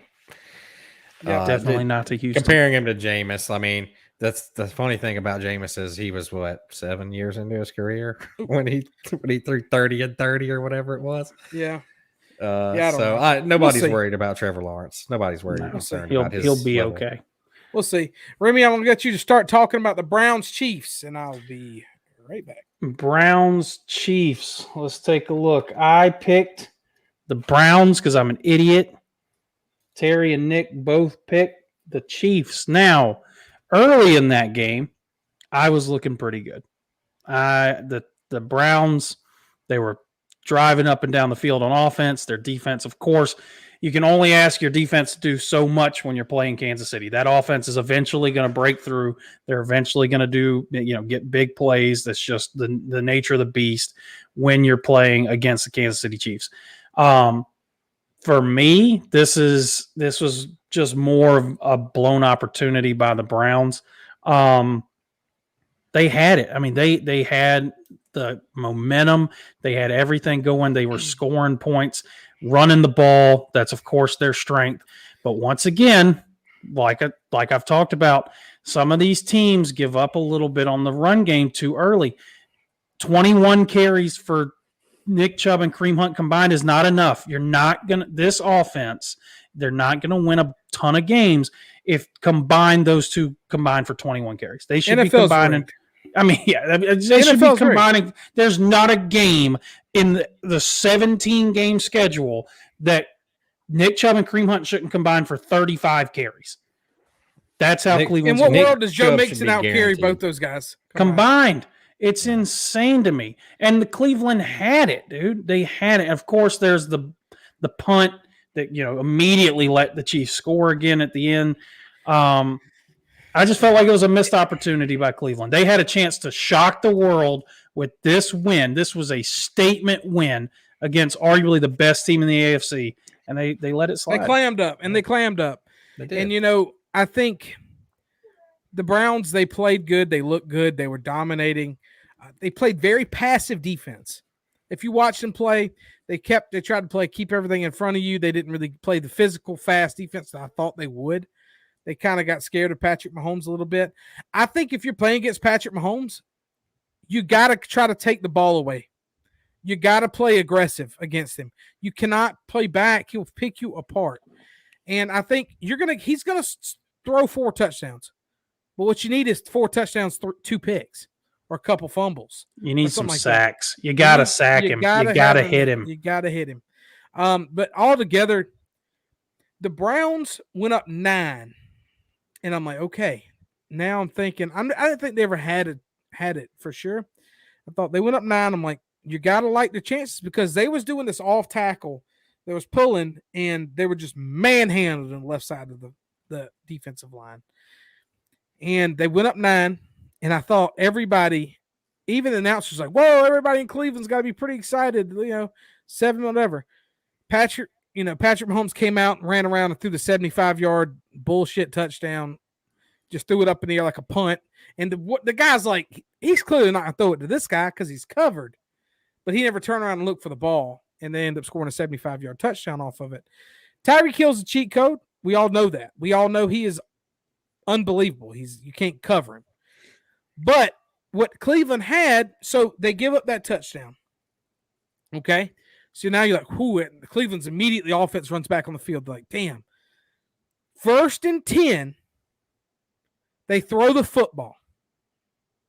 Negative yard play. I think they got a false start or something.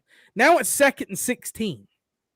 Throw the football, 3rd and 10, throw the football, drop the punt, touchdown, game over. Like that. Just like that. It goes away like that when you play against an insanely good team. And I think Cleveland learned some stuff off this game. Like I said, they should have won the football game. If you're asking me who dominated the football game, it was Cleveland. Baker Mayfield looked great. Until that last pick. Baker Mayfield looked really great until it was time for Baker Mayfield to go win the football game. Yep.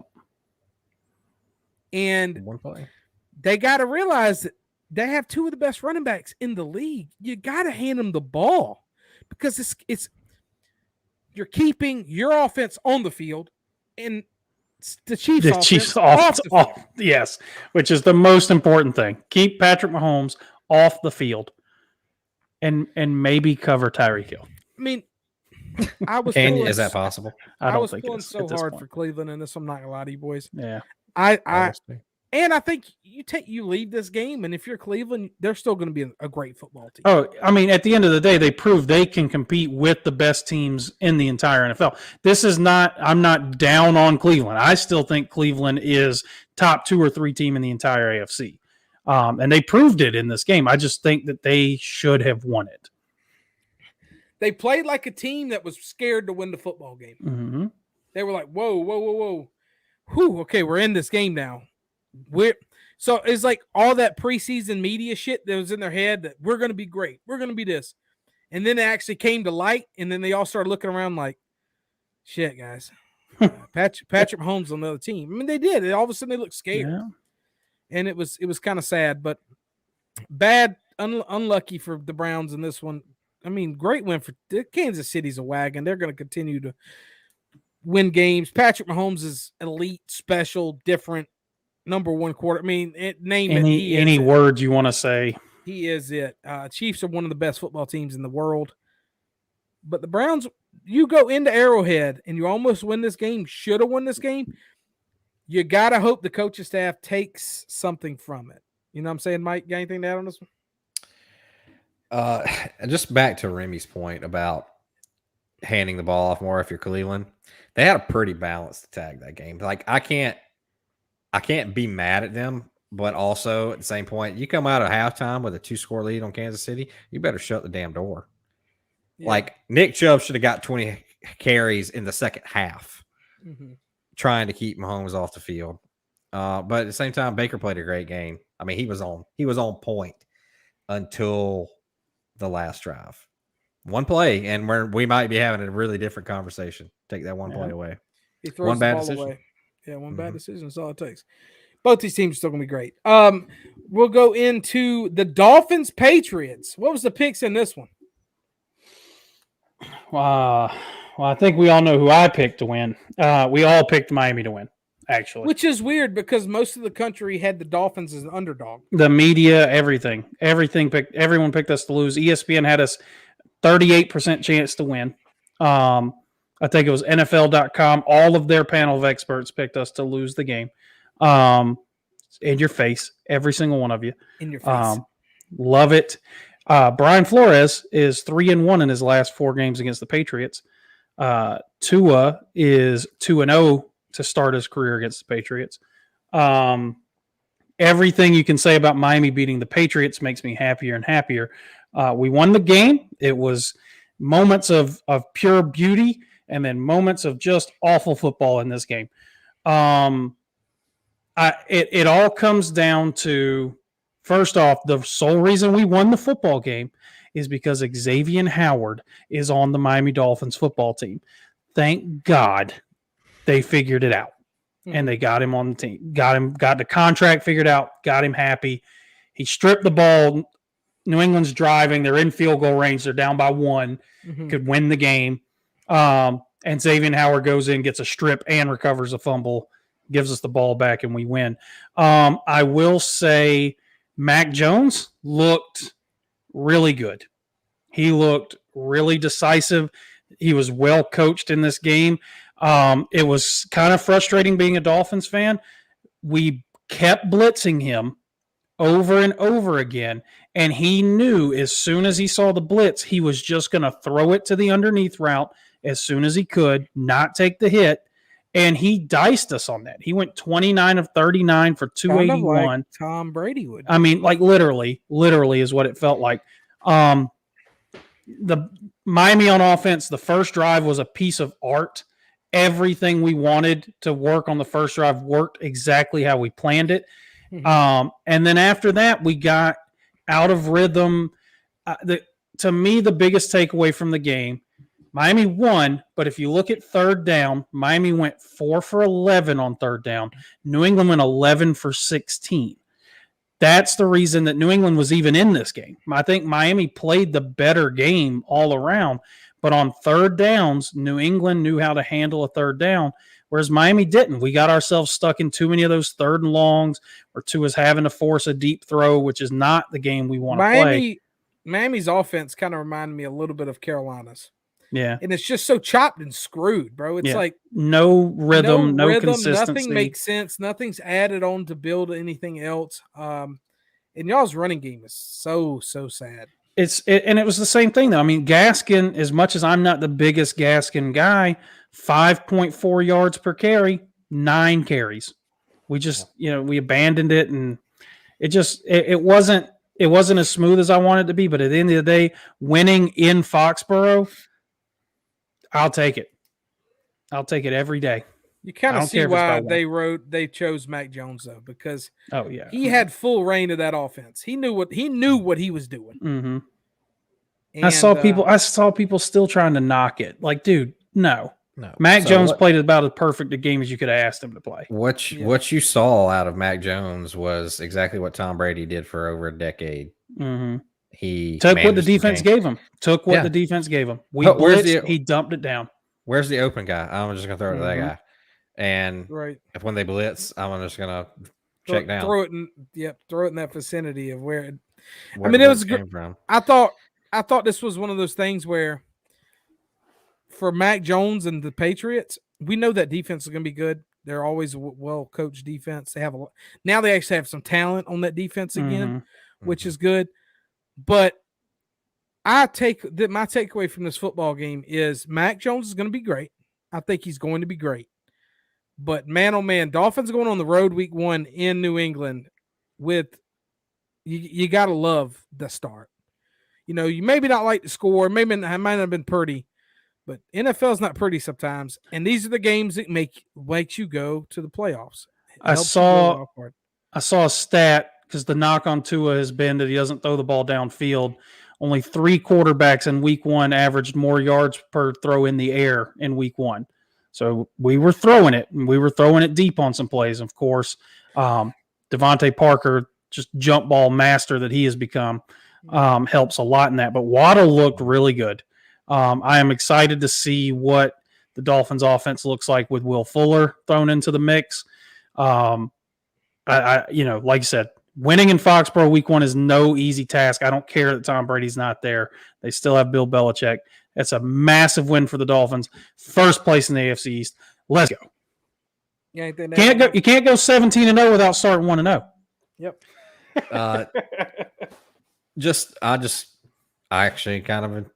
I'm excited to kind of watch the Dolphins. Ended the year on a really good note last year. I like Brian Flores. Congratulations on having a real head coach, Remy. Oh, thank God. I just think they're finally turning around down there, and I just want to see an offensive. They've been beating the Patriots for the past 2 years. Things are looking up in Miami. So, agreed there. There you go. Fins up, baby. Let's go. So we'll go talk Packers Saints. Dang, this thing's running along here. Sorry, we'll power through these last 4 games, and then we got to do our picks, and then we'll get out of here. Appreciate each and all y'all support for hanging in there, answer questions, being interactive in the chat. Packers got the shit beat out of them by a Jameis Winston-led Saints team. Saints won 38-3. Turns out Aaron Rodgers just going to throw every game. So that was pretty interesting. What was the picks on this one? Nick picked New Orleans. We picked Green Bay. Who the fuck picks New Orleans in this football game? Like, seriously. Nick. I think he was the only one. This is why we lost. It took a nappy Nick. 99%. It literally. Aaron Rodgers, by the way, looked terrible. I mean, and you can see it in the statistics, but just watching his body language, watching him, just the decisions he was making, dude, I have never seen Aaron Rodgers look like that. Aaron Rodgers got benched, Joe. He got benched. It was terrible. Like, and big ups to Jameis Winston for the 5 touchdowns and no picks. Like, that's huge. But there's a reason he only had 148 passing yards is because the Packers were just giving them the ball back every time they got the ball.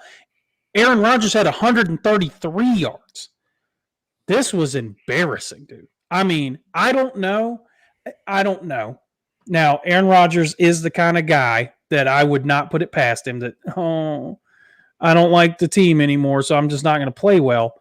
But it comes to show that the offseason matters. And my man was hiking in Hawaii all offseason. He wasn't giving 2 shits about football. He's hosting Jeopardy. He's doing all this other stuff. He looked bad. Somebody said on Twitter, it said, my starting quarterback in fantasy is the Jeopardy, is the lead host for Jeopardy. Like, he's like, what am I doing? Like, you're like, what am I doing? He said, I drafted the Jeopardy host to play quarterback for my fantasy football team. That was bad. I mean, Jesus Christ, dude. I mean, dude, like I said, Jameis, he's clearly matured over the years, and you can see it. He has a big arm. Nobody's ever doubted his talent. It's all about his mentals. And the man is so dumb sometimes. He's like, yeah, you know. The interview, the post-game interview. Quote, he's like, trainer. Yeah, my trainer told me. Yeah, I don't remember what he told me. Yeah, Trevor told me a quote. Yeah, I don't remember what my trainer told me. But James, he's so stupid sometimes, dude. But shout out. I mean, that defense was buzzing. They have a good defense for the Saints. I don't know. We're gonna see what the Saints are about in this Panther Saints game coming up next. We're gonna truly see because the Saints have a good defense, and so do the Panthers. I'm really interested to kind of break this one down next Sunday. Kind of see where both these teams are headed, and if Jameis is the real deal or not. Which he could probably lead the league in touchdowns, and I'll probably still tell you he's bad. But I mean, you throw 30 interceptions in one season. That's damn near impossible. 7 pick sixes in one season. That's literally impossible. But shout out to Saints. They came out and they played the football game like they wanted to be there. And the Packers did not. The Packers like, wait a minute. We're playing in Jacksonville? Because, the game got relocated. Yeah, because of the hurricane. No. We thought we were going to play inside. We're playing in Florida in the heat? Nah, we're just not going to play. Weird game for the Packers. Weird game in general. I don't know what to make of them going forward. What do you think the Packers' future is, Mike? It's not looking good. I don't like. First of all, it's looking very good next week because it's the Lions. But we'll see the rest of the season holds. Did y'all both not think that it was looking good for them playing Jameis the first week though? Exactly. I don't want to say anything about the Packers after watching Aaron Rodgers last week. It all comes down to what he does. Yeah. Yeah, it's all Aaron Rodgers. Like their defense isn't going to win them games anyway. So if he's not dropping 30 a game, they're screwed. They're not going to win anything. If he comes out mad, you lose 38-3. You got embarrassed. Yeah. Somebody pulled your pants down and gave you a wet willy on national television. I mean, all right. So listen to this. So Aaron Rodgers got benched last week, y'all. Benched. They yanked him for Jordan Love. That's unthinkable to me. Yeah. Aaron Rodgers' stats last week: 15-28 for 133 yards and 2 picks. He was over there laughing, having a good time on the sidelines. And after he got pulled. just so you can put that in perspective, Jordan Love came in, went 5 for 7 for 68 yards. He made Aaron Rodgers look bad in his short stint in the game. Yeah, because he completed a pass to the right team. I mean, damn, it's terrible. We'll go on to the Broncos, Giants. Another year, I'm sorry, New York. Another bad year of football for y'all. Just in general, who we got in this picks in this one? Let's see. You picked the Giants because you're an idiot. I'm an idiot. And me and Nick picked the Broncos because we're smart people. Well, I thought the Giants at home. I don't know what I thought. Daniel Jones ain't that good. Saquon Barkley had 10 rushes. That motherfucker, who knows what's going on with him? They're going to baby him back to health. They need to let that dude tote the ball 30 times a game for them to have a chance. Mm-hmm. Their offense is terrible. Their defense is worse. Teddy Bridgewater came in and diced them up. 2-glove Teddy. Melvin Gordon looked rejuvenated. He had a 70-yard touchdown run. Javonte Williams didn't look bad either. They have a decent run-2 combo there. Jerry Jeudy, I thought almost snapped his leg in two. Thank God he didn't. Just high ankle sprain. Noah Fant looks good. I'm like we thought Noah Fant would look. He's a kind of a freak athlete. Their defense. One point in time, the right tackle blocked the running back for the Giants while the defensive end got a sack. Von Miller made the right tackle look so dumb he was blocking his own teammate. He blocked the running back on the play. Von Miller, 2 sacks in this game. Welcome back. Came out with something to prove. Yeah. Let everybody know that he's still a football player. I mean, this defense is good. We talked about this defense in the regular season. Defense is good. Teddy Bridgewater is going to be a game manager. Also, they're not going to get to play the Giants every week.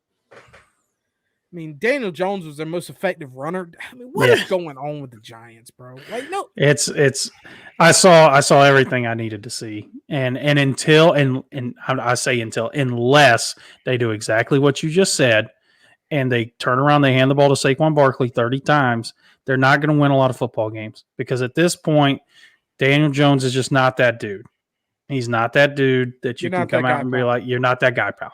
You're not throwing the ball 40 times with him. You're not going to win. I think maybe with a really strong run attack, he could be a decent game manager. Baker Mayfield. The Giants need to run play action. They need to be under center, handing Saquon, run a play action off of that. And with Kenny Galladay out there on the edge, that's exactly what they need to be. They need to be a run play action team. And right now they're not. And I don't know if they'll make that adjustment or not. If they don't, this is the end of Danny Dimes in New York. And we'll see where they go moving forward. I think it's a whole new regime. Yeah. Probably. Once you get rid of a franchise quarterback, you must start anew from top to bottom. Scrap the whole thing. Good for Broncos. Start 1-0. Congrats. Man, the Giants, bro. They're just so damn bad. New York football teams are so bad. You watch them and you're like, am I coaching them from Arizona in the booth? Like, they don't look good. They're just so poorly run. I have Saquon Barkley in every one of my fantasy leagues. Big oof. I'm quit fantasy. Yeah. So I'm a quit. But yeah, bad week there for the Fighting Football Giants. Go into the Sunday night game here. We're kind of rounding out finally. We kind of went long. We talked a lot of college here. Sunday night game, the Rams beat the shit out of a terrible Chicago team, but they won 34-14. What was the picks on this one? We all went Rams because we're all smart people. Michael, what you got on this game? I'm glad Matthew Stafford's getting a chance to go to the playoffs and win something for once in his career. He deserves it. The man's a beast. Love Matt Stafford. Chicago, what are you doing? Stop with Andy Dalton. I don't care how good he is or how good you think he can be. Justin Fields is your future. You're not winning a Super Bowl this year. You're probably not making the playoffs. Put him in and let him play. What is wrong with you, Matt Nagy? Past that, David Montgomery looked great. He looked aces the other night. David Montgomery did look good. That was about all I can say for the Bears. That's about it. Yeah, the Bears are pretty bad. And the Rams, love Sean McVay, love that team. Like I said, their defense is still going to be good this year. Cooper Kupp, Robert Woods, just going to soak up those targets, like Higbee too. So I'm in on the Rams. I like the Rams to do something this year. I picked them to win the NFC. That second throw, the Super Bowl run. That second throw, bombs, touchdown. Matt Stafford's special. He's special arm talent. He's actually on a good football team where they're not down 20 at the word go. David Montgomery looked so good for the Bears. If their defense could have just slightly kept them in this game and he could have gotten more than 16 carries. The issue is they got down early because, like I said, second pass of the game, boom, big touchdown. If they could have tried to keep this game closer, I think David Montgomery would have kept the Bears right there in it. He was special in this game, but they couldn't. I mean, they just big touchdown after big touchdown by the Bears defense was just embarrassing. The Bears, they're not, if Andy Dalton or Justin Fields has to throw 40 times, they're not going to win a lot of games. So I will say clearly, we know the whole Andy Dalton, Justin Fields thing. The problem with it is you're kind of torn because you're like, do I want to make sure I don't want to stun this quarterback's growth? We know we're not going to be great, so who cares? But having a good backup, an exciting guy like Justin Fields as a backup, it harbors so much negative energy inside the locker room, inside your organization, inside your fan base. And it's almost like, what do you value more? Clearly winning is not going to be a thing that happens for the Bears. Do you value maybe making sure, because they're trying to hold out to week 4. The report came out today. They don't want Justin Fields to start before week 4, which is just an arbitrary number in my opinion. it's either Andy Dalton plays every game all year. You got to deal with your fans cussing you out every game, booing you at every home game. Your tickets are not, people are not going to go watch him play, especially when we get shitty weather in Chicago. People are going to stop showing up to football games. Or you get behind a rookie, you might stun his growth because it's a bad football team, but your overall vibes in the locker room is better. Your media better. You know what I'm saying? Like, it's so tough to bench a guy now. And nowadays, in the past, nobody expected the rookie to come in. Fans went into it knowing that he's going to be the backup and not calling for the quarterback's head every game. It's not like that anymore. You know what I'm saying? Mm-hmm. What do you do at the quarterback position, Remy? I think the game plan is the right plan, is to run Andy Dalton for X number of games and then move on to Justin Fields once you know what your season is. And I think we saw what their season is going to be in this game. But week 4, week 5, week 6, whatever week it is, I think eventually you move to Fields. My main concern for Fields, and this is a concern for the Bears all year, they were already throwing Jason Peters out at left tackle. Jason Peters was so bad as a tackle last year, they moved him to guard. He's 40 years old at this point. He got hurt. Mm-hmm. So they are down to left tackle number 3 or 4 at this point now in Chicago. Yeah, they said Jason Peters was fishing when they gave him the call. So, my man, fishing for crappie in Texas or somewhere, they said. Their offensive line is going to be so bad that my concern is if you put Fields out there and they can't protect him, you're just and he's such a good athlete that maybe it is better for them to have him out there because he's going to be running for his life. My fear is that you like you said, you stun his growth a little bit because he's not going to learn how to actually play quarterback because he's going to be running for his life all the damn time. But to me, I think the game plan of Dalton for 2 more games, 3 more games, and then we see Fields, that's what you got to do. Because as much as I want the rookie to stay out there, that's not stay on the bench. That's not today's NFL. It is you were drafted, and it's unfair. I will say this to all the Bears fans. I don't know if there's a Bears fan listening out there right now.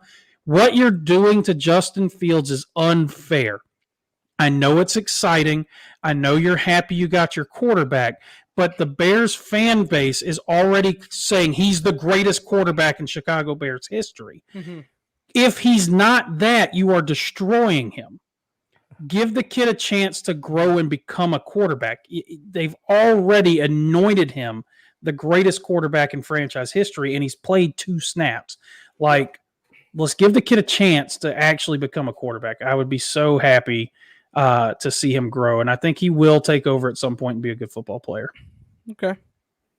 So we're going to kind of go to the last football game, which was the Ravens at the Raiders Monday night. Maybe the best football game overall for just the most random, wacky shit that goes on when you watch a Raiders team play. Off the top, Mike, what are we saying about this one?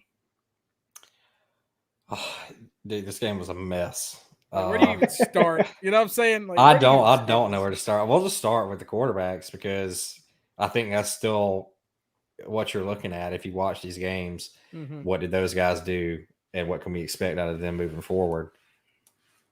Derek Carr, I don't know what to make of Derek Carr. There's plays where I think he's elite. And then there's other plays where I don't know what he's doing. The dude gets to call his own plays now. He goes out there and audibles like he's Tom Brady and changes the plays. And that kind of – I didn't watch a lot of Raiders last year. So that took me by surprise that Derek Carr is calling the shots on a lot of these plays. But, I mean, he threw for 435 yards, so he was connecting. He did force feed Darren Waller. So congrats if you have him on your fantasy team. I've never seen – a team blatantly feed a player like that. It was insane in the first half. Every throw was to Darren Waller, but he was always open too. On the other side, Lamar Jackson, he's hot and cold. His floor and ceiling too far apart. Yeah, it's crazy. He needs to shrink that gap because some plays he makes an ace throw, fits it into a tight window, looks like a world In beater. some And plays, then he just misses a dump down.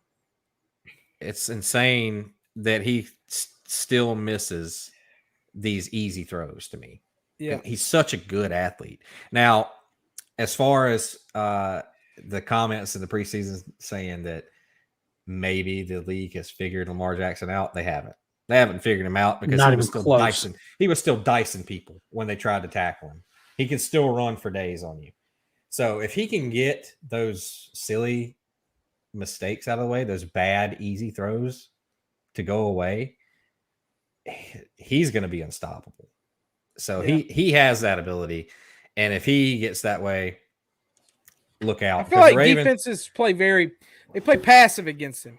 Yeah. And they just let him fuck up eventually. Well, they end up on their heels and they end up backpedaling. And if they get 10 yards off the ball, off the line of scrimmage, he can just take off. I mean, so the picks on this one, Terry, you had the Raiders, me and Nick had the Ravens, and nothing explained where Lamar Jackson is as a football player better than there was one play, and the announcers mentioned it, and it kind of struck a light bulb in my head. It was a fly route up the sideline, just a throw. You kind of want to throw a 50-50 ball here, just see what happens. Didn't give me a chance. He threw it out 6 yards out of bounds. He missed the throw so badly, and it wasn't a throwaway. This is just you're throwing a jump ball basically, and Lamar threw it about 6 yards out of bounds. And the way the announcers put it said that's just a wasted play, and it was all because of his inaccuracy. Is a wasted play. It's a 50-50 shot anyway, but the throw was so bad that it was 0% chance. There was nothing coming from that play, and you need less of those out of Lamar Jackson. Now, he has that running ability that you see when that pocket starts to break down, and what he can do is otherworldly. It is insane just how electric. Like there was, what was it? The one drive they had a chance, and you thought, okay, they're just going to have to pass the ball to get down the field, and he busts a 30-yard run and immediately gets them in field goal position. In a situation where you're thinking, okay, they're going to have to throw the ball here. No, he's just that electric. The fumbles killed them. His 2 fumbles absolutely killed the team. But I mean, he's exciting. He's fun to watch. But he's the reason why you're in the game. He's also the reason why you're losing games. But I mean, I should have won this game. I kind of have the opposite. So I have one throw. One throw is all I needed to see the progression of Lamar. And it was a 3rd and 4. And they were in field goal range. They were driving. And they pressured Lamar. So Lamar just ran up in the pocket real quick, trying to find a hole to get out. He couldn't find the hole to get out. So he flung it at Tyson Williams. Oh, and Tyson Williams is standing wide open, would have caught the ball and would have ran for the first down. But instead threw it like 5 yards in front of him and led him for no reason. Mm-hmm. They had to kick a field goal because of that, instead of continue to make that drive. And that's all I needed to know. This was the play where when they went and showed the replay, Mark Andrews, who is normally his number 1, ran wide open a turnaround for the first down. He was uncovered, and he instead tried to force the throw to the dump down. He was looking at the line, trying to find a hole to escape. But once again, he's feast or famine.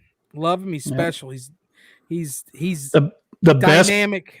The best player on the field was Max Crosby for the Raiders. Yeah. He was the best football player on the field yesterday. He was insane. Yesterday. It's crazy because they were talking about maybe, as a defensive lineman, you have to use so much energy to beat offensive linemen, and then you have to reset. And there were so many plays where he was almost getting there, or he was like looking around, beating his guy, and nobody else is doing anything. The dude still, in the very end of the game, had so much energy still to give. It was crazy to me how his engine is just always churning. A lot of people probably don't know who Max Crosby is because you don't watch the Raiders. He's elite. He's an elite defensive end. Mm-hmm. They hit it gold with that one. I love him. I love him as a football player. He is a monster. Also, Darren Waller, he is a monster. Unbelievable. Derek Carr, I will say, people give Derek Carr a lot of shit. Unnecessarily. He's a good football player. He is coached by Chucky. And Dude, these teams the Raiders just look so shittily coached at times. You're just sitting here like, what in the hell was those 3 plays? And now we're gonna punt. I'm like, all out of nowhere, it's like, what in the world? And they're also Mike Mayock led GM. They don't draft well. No. But Derek Carr, I think he's such a nice guy. If you hear his post-game interview, he was talking about individual guys, talk about Zay Jones, how he puts in work. He's not a me guy. He's a great player. He has a really quick release, throws a pretty ball. But damn if you don't force it to Darren Waller. 19 targets. And hey, listen, I'm here for it because I have been fantasy. But Josh Jacobs, I give Josh Jacobs a lot of credit. He didn't have a great day, but he played on the turf toe, and he's going to have to deal with this all year. Mm-hmm. And he every time he ran the ball, he had to come out the game because how bad it hurt. But he played it. He had 2 good rushing touchdowns. Just a great football game though, from top to bottom. A wild football game. I thought the Raiders were going to win it a couple times. I thought you had to think the Ravens were going to win it. And then Derek Carr had those 2 giant throws to Bryan Edwards to give him a chance. That's where I don't think people give Derek Carr enough credit. A lesser quarterback would have faded in that moment. Mm-hmm. It takes somebody that can step up to the plate to go win you a football game, to give you an opportunity to make a 55-yard field goal when you have the ball on your own 20-yard line, 30 seconds left, no timeouts. Yeah. No, Derek Carr stepped up in that game. I mean, while Zay Jones was wide open on that touchdown, Carr was about to get hit. Like there was pressure coming, and he dropped his money. Yeah. I mean, he won. He ended up winning in that game at the end. I don't know what this game means for either one of these franchises going forward.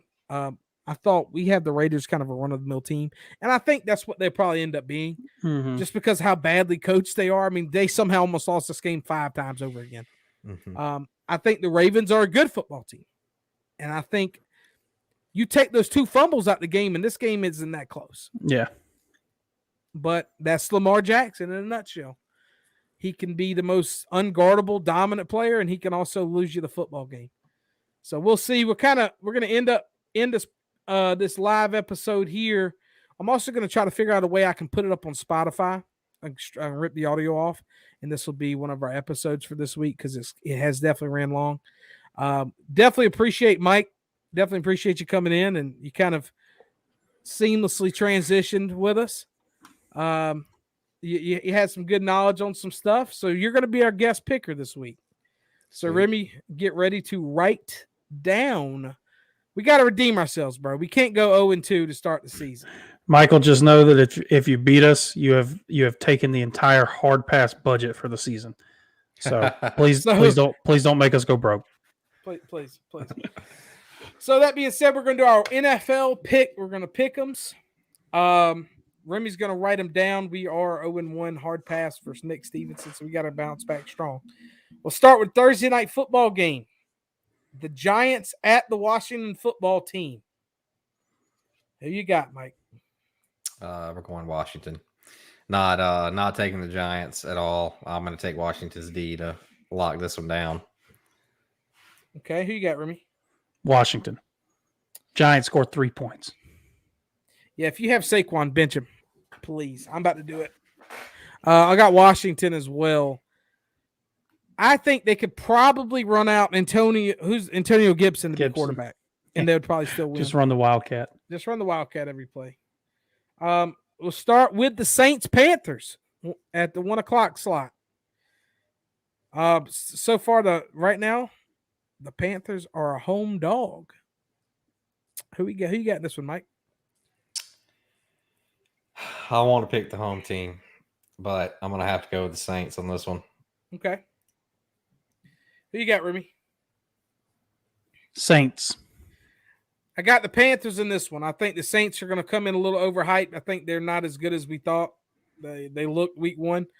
I think the Panthers defense at home gets it done. I think Christian McCaffrey's the best football player on this football field for either one of these teams. And I think Sam Darnold outshines Jameis Winston.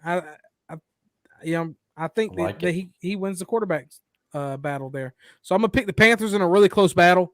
Classic NFC South game, but I'm picking the Panthers. We'll go to the Bengals Bears at the Bears. And Bears are Like that matters. Joe Burrow. Come on. He's going to smoke them. Bengals Bears for the are a win. favorite. So who you got, Remy? Bengals. Bengals. I am going to go with the Bears. I want to pick the Bengals, but I don't know if I can give them 2-0 yet. So I'm going to pick the Bengals, and I'm going to pick the Bears in this one. Sorry. I like Montgomery. I thought he looked really good. Like, I was like, wow. He was this fast. is good. Texans at the Browns. I mean, who you got this one? Browns. All around. Browns. The line's 12.5, and that ain't enough. Probably not. And that's gigantic in the NFL. 12.5 point line. Yeah, we all take the Browns in this one. Rams at the Colts. Great football game. I think this is going to be a close one, but I'm still going Matt Stafford with the Rams. Okay. You got Rams. Going Rams in this one. I like what the Rams look like in week 1 there. It's going to be a tough game, though. Going at the Colts. Colts going to bounce back. They don't want to go 0-2. I'm going to stick with the Rams in that one. Another great football game. Bills traveling to the Dolphins. Who you got, Mike? We're circling the wagons. I'm going to Bills. Who you got, Remy? I got the Miami Dolphins starting 2-0, taking a commanding lead in the AFC East. I got the Bills. I think they bounce back. Until I can see something, I need to see some kind of something at that offense for Miami. I like watching them, though. But I'm going to take the Bills as well. Patriots, Jets. Mike? Patriots. I take the Patriots. 49ers, Eagles. At the Eagles. This is tough. And I guess the Eagles are the home dog this week. I'm going to go with the Eagles. I like what I saw last week. Okay. I do think that the Eagles will be able to throw the ball against the 49ers, but I don't think Jalen Hurts will be able to use his legs quite like he did last week. I am going to take the 49ers. I think week 1 is fool's gold for the Eagles. They don't get to play the Falcons every week. I'm taking the 49ers. I like 49ers. I think they're going to be a playoff team this year. Raiders at the Steelers. Who you got, Mike? God. That's tough. You know what? We're going to go with Mr. Carr and the Raiders.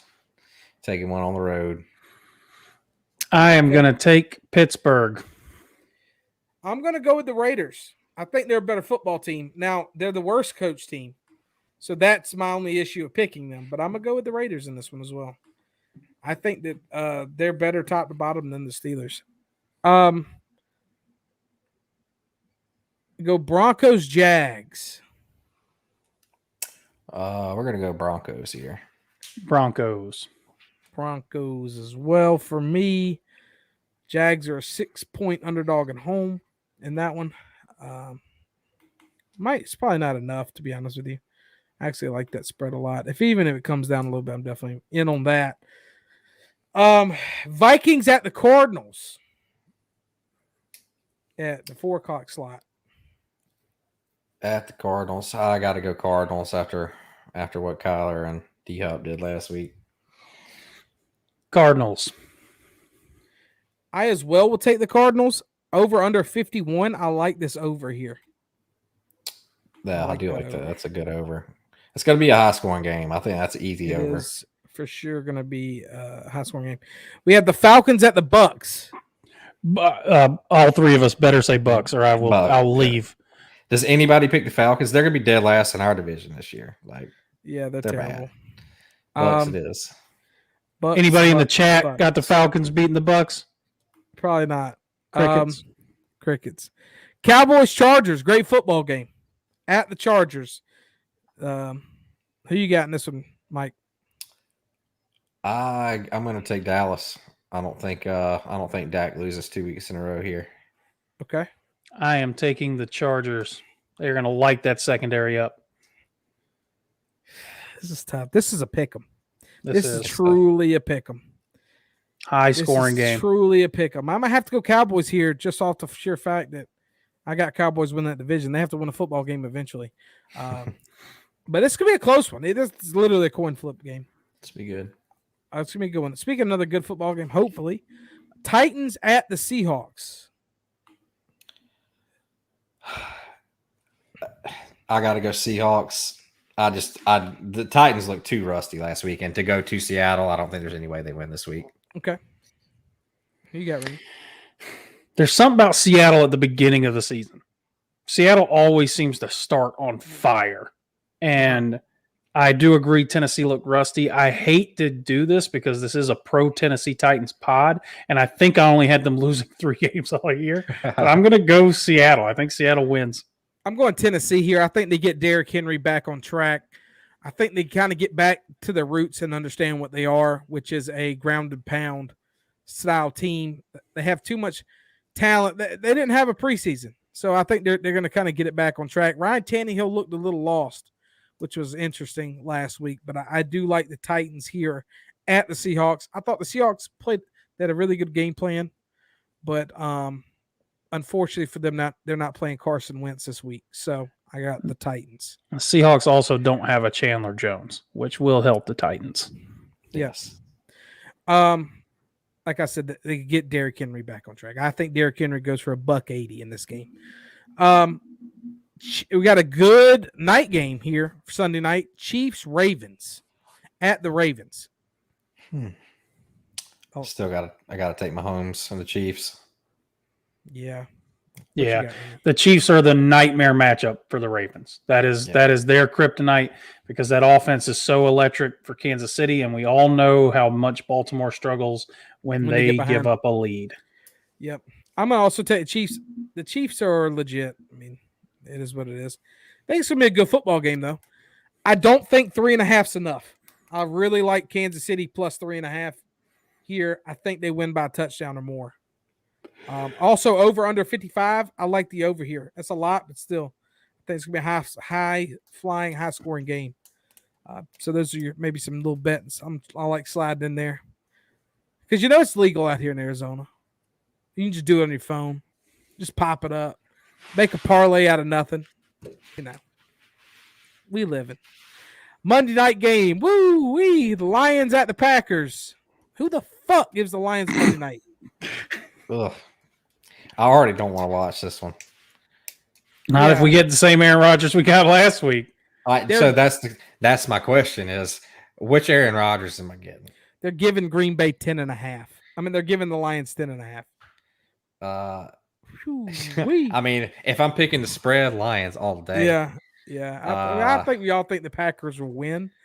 There's no way Aaron Rodgers comes. I'm gonna pick the Packers. Yeah, I think we all pick the Packers here. But if he comes out and looks like shit again, they got to really think about blowing it up. But if he comes out pissed off, they'll put up 50 points. Like we talked about it, we kind of explained Aaron Rodgers to the guys that we talked about overseas. They don't kind of know the prima donna that is Aaron Rodgers, how he wants to be the highest paid quarterback. Blah, blah, blah, blah, blah. He's a punk, bro. You got to stop. Oh, trust me. You should have seen me when we were watching the game, dude. Every pass he made, I was like just clowning him. He's a punk. Such a freaking joke. So, I guess we're going to start doing a tiebreaker just in case we have a tie. So, what do you think the final score of the Packers-Lions game will be, Mike? Oh, final score. Let's go. I'll go 30-21 Packers. I like that. I like that a lot. 30-21. What do you got, Remy? I am going 35-17. I think the Packers score 26 points. and I think the Lions score 18. Now, how it happens, who knows? But that's my score there. Zach said Pack 38. Well, we'll come to the close here on a nice 2 hour and 40-minute live pod. 38-17 is what Zach got. I appreciate you, Zach, for popping back in here. You can't go to sleep. Appreciate everybody hanging out, respond and give us some questions, give us some interaction. Ran a little long. It was more of a podcast feel today, and that's cool. We're definitely vibing. Mike, you definitely hopped on here last minute and transitioned very, very well.